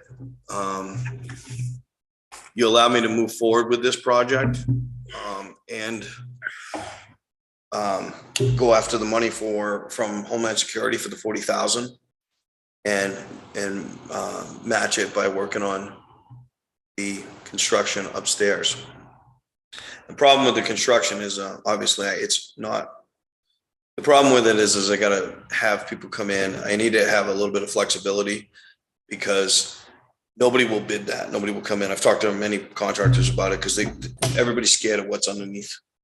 Because the building's been Frankenstein. They don't know what's going to be under the plaster. They don't know what's going to tear it out. Yeah. So I do have a couple of contractors that said they'd be willing to come in, and if the board gives me some latitude saying not to exceed the $40,000, but to allow somebody to come in and start doing some exploratory work and work with the code enforcement officer, because I've already had John up there too, talking about what we got to do to make sure that it's structurally sound. It can handle the live load of filing cabinets and all the weight that's going to come along with that.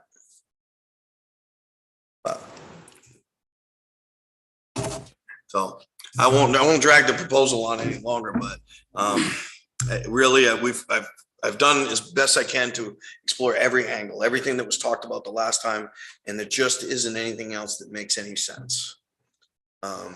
There's no other opportunities that are going to help us, actually accomplish it and move forward.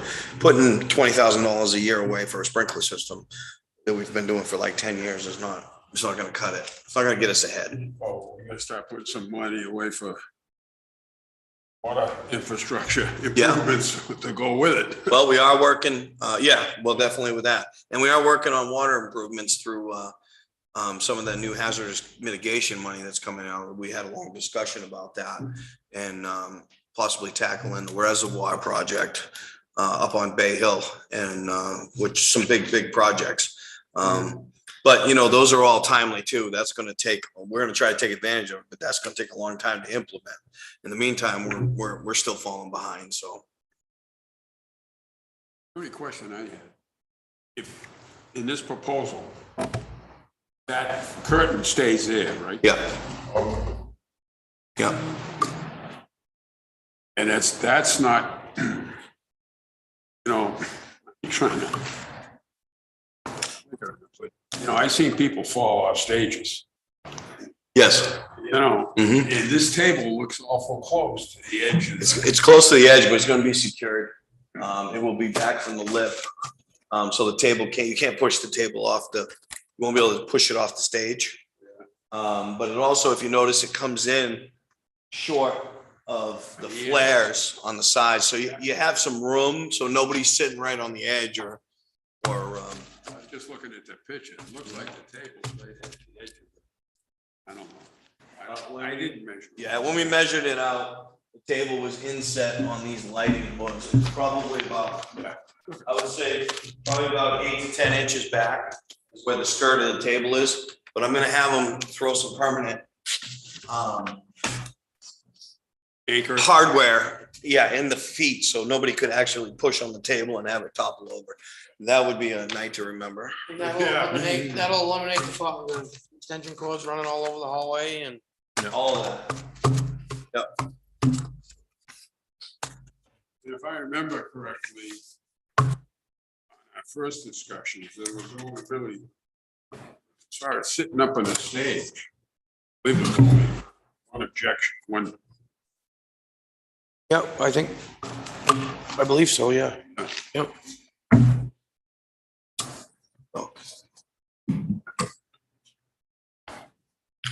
All right, well. What do you need? We need to. I'm looking to see if the board would agree to allow me to move forward with the project as presented. The construction with the matching, with the latitude to get a contractor in here to explore, not to exceed the match of the 40,000. Just so you know, before approving that, just where the funding would come from. So I have several different options, and this will start some remodel, more to come, but just to give you a comfort level with the amount of money we have in the capital reserve sitting here right now.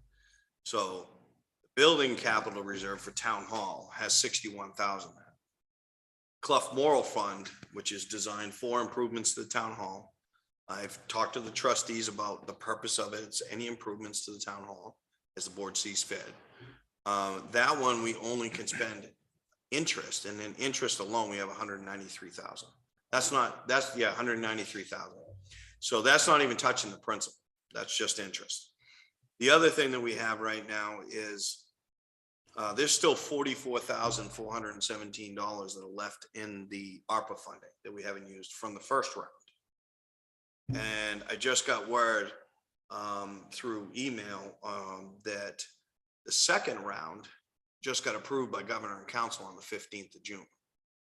So another 278,000 is coming for municipal improvements. So altogether, so what we have on hand is $298,471, and then we have another 278,000 coming on top of that. So I think there was something talk about that last time about taking too much money from what, but if we're only taking 40,000 matching the 40,000, we could take whatever from each account to make. Yeah, what it is the best thing about it is I get we have to match, but the big benefit to the town is we can take on 2 projects and only pay for 1. Right. Basically. Yeah. So I'm saying we don't have to take out, I think there was a concern about one of them was taking out too much money, so there wasn't enough left for something else. So we could take a couple, that 40,000, we could take out of 3 different accounts, right? Right. That wouldn't affect Mhm. too much. Okay. No, I knew that was a talk. I think that was mentioned last time. Yeah, and I think it was that they didn't want to deplete, Yeah, completely deplete anything. yeah, but- which we will be far from that. Yeah. Like I said, we don't even have to touch the capital reserves right now because there's 44,000 in the ARPA funding that we haven't used from the first round. Yeah. So that could be That would be your match for your 40. for the 40 year. What are your wishes, gentlemen? So if it's the board's pleasure, a motion to allow me to move forward with the project of the table and chairs and the seating on the stage, utilizing grant funding applications and matching it with the construction project on the 3rd floor.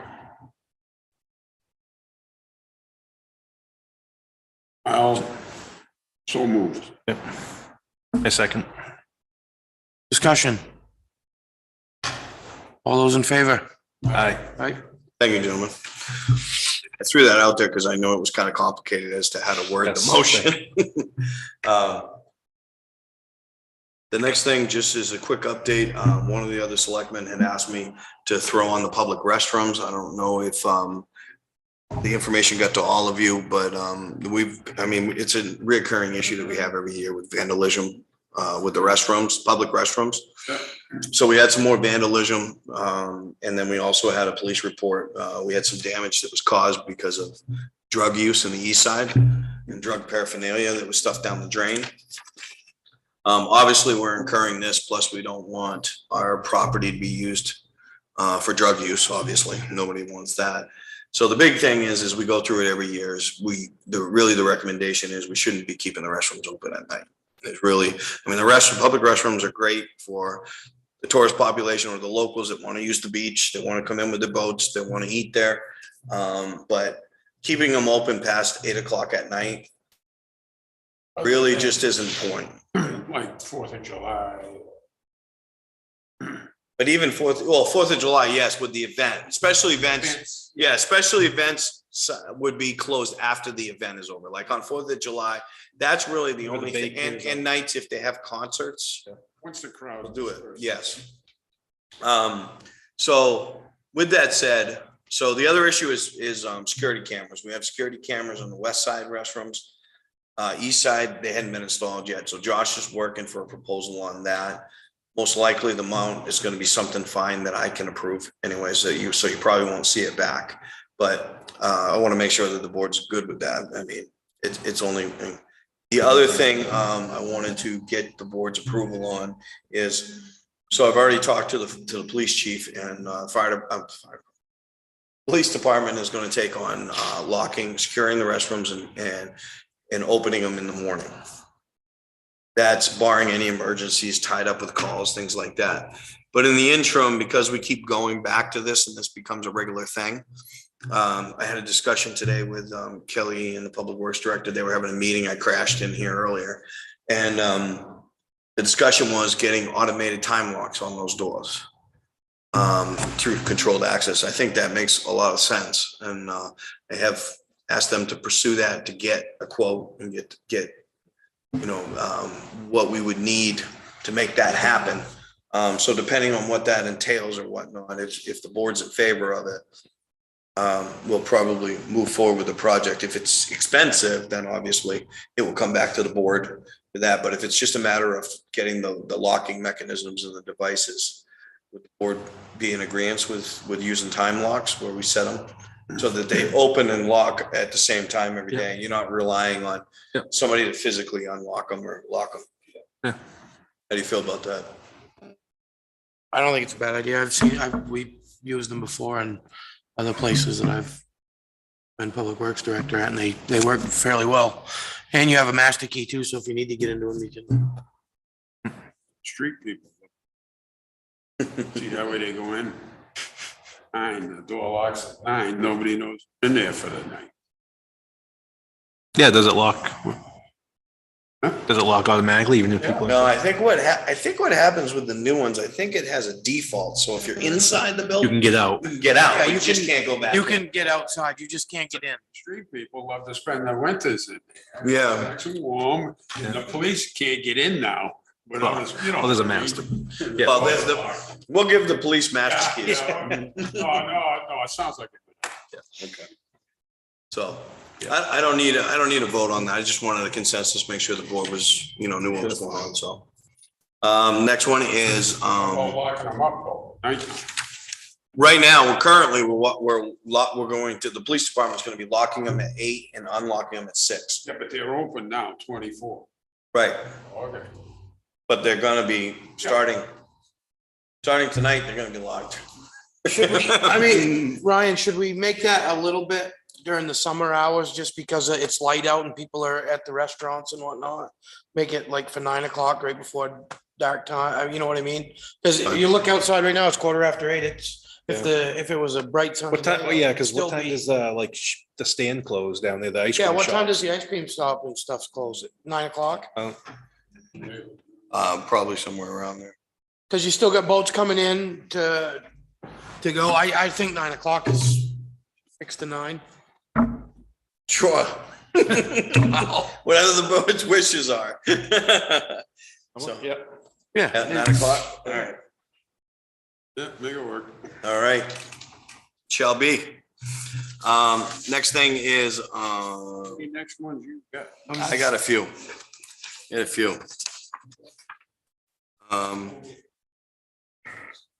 So the next one is the pilot program, the agreement for payment in lieu of taxes. There's a contract for the Alton Housing for the Elderly. This is a yearly contract that they've entered into based on their status is a nonprofit and their ability to.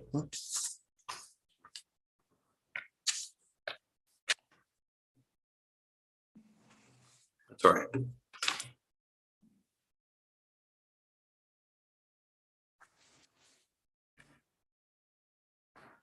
Anybody have any questions on that contract? Or agreement, I should say?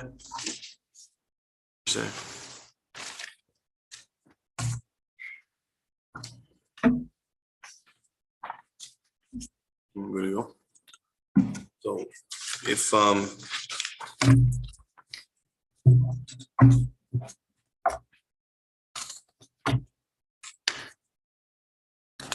we can just get a motion to approve contract. Go ahead and get it executed and sent out. You guys all right with that? Yep, I move we accept the contract as presented. Second. Approve it. All those in favor? Aye.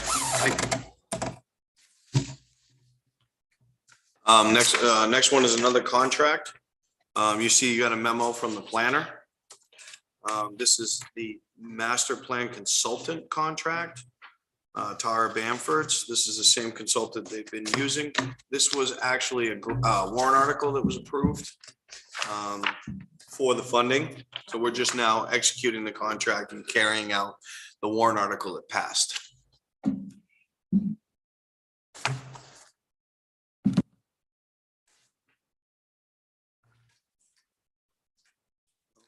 Motion to accept the. Yes, if I get a motion to accept the contract and have the chairman sign, that would be great. As presented. I'll make that motion. Second. All those in favor? Aye. We'll sign this one up. No, there's one in the book, I think that's original. Actual handwritten signature. Oh, okay.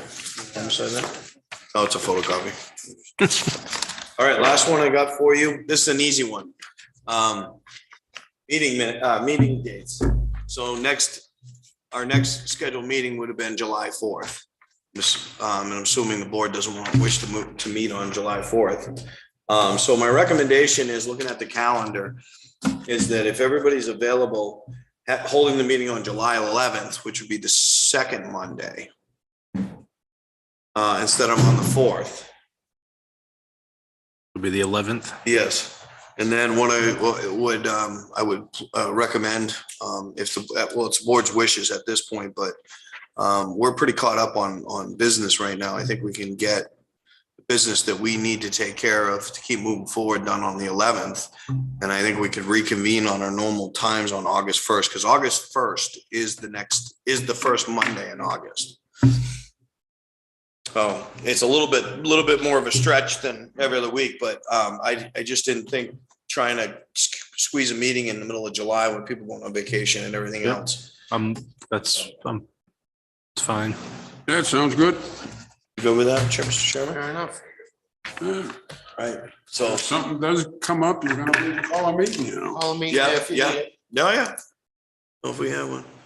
Okay, so we'll go ahead with that for the schedule. So July 11th for next meeting, and then we'll convene on August 1st and continue with our normal schedule from there, barring anything else coming up in between.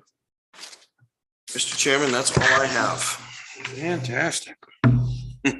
All right, approval of minutes, June 6, 2020, public session. Can I get a motion? I move we accept the public session meeting minutes, June 6, 2022. Second. All in favor? Aye. Aye. All right, the June sixth, non-public, not to the.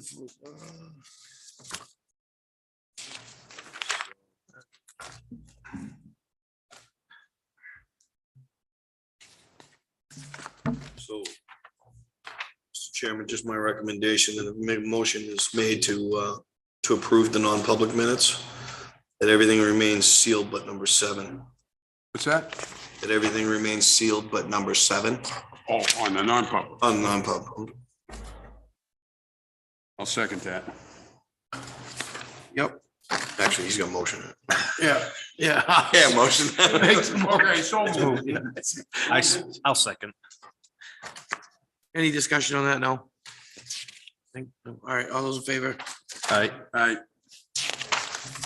That's it. That now, consent agenda approval. Wait.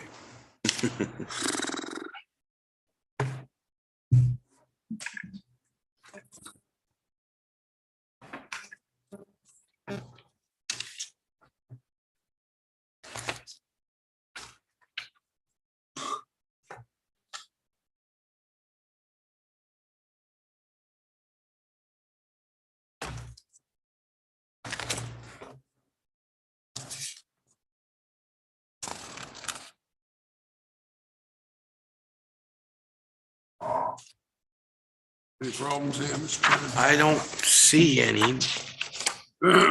I didn't. Oh.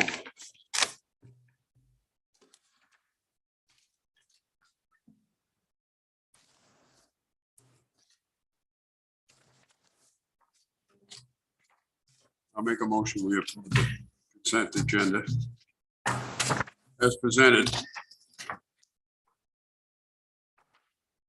I second. All those in favor? Aye. Aye.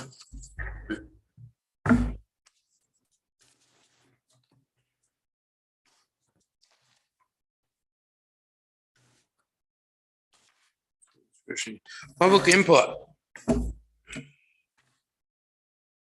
If there's any.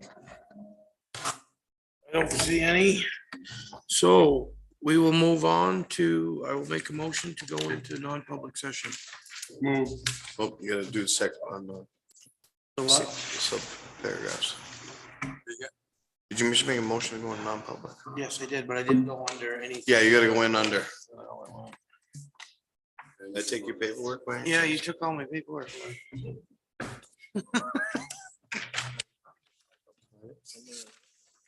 Yes.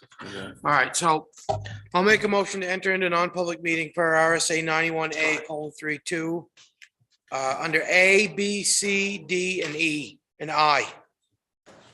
Or is that L? No, L, L, I'm sorry, L, not I, just for the record. not I, L. I'll second that. All those in favor? Aye. Call. Oh, roll call. Oh. Aye. Hope. Andrew? Aye, yes.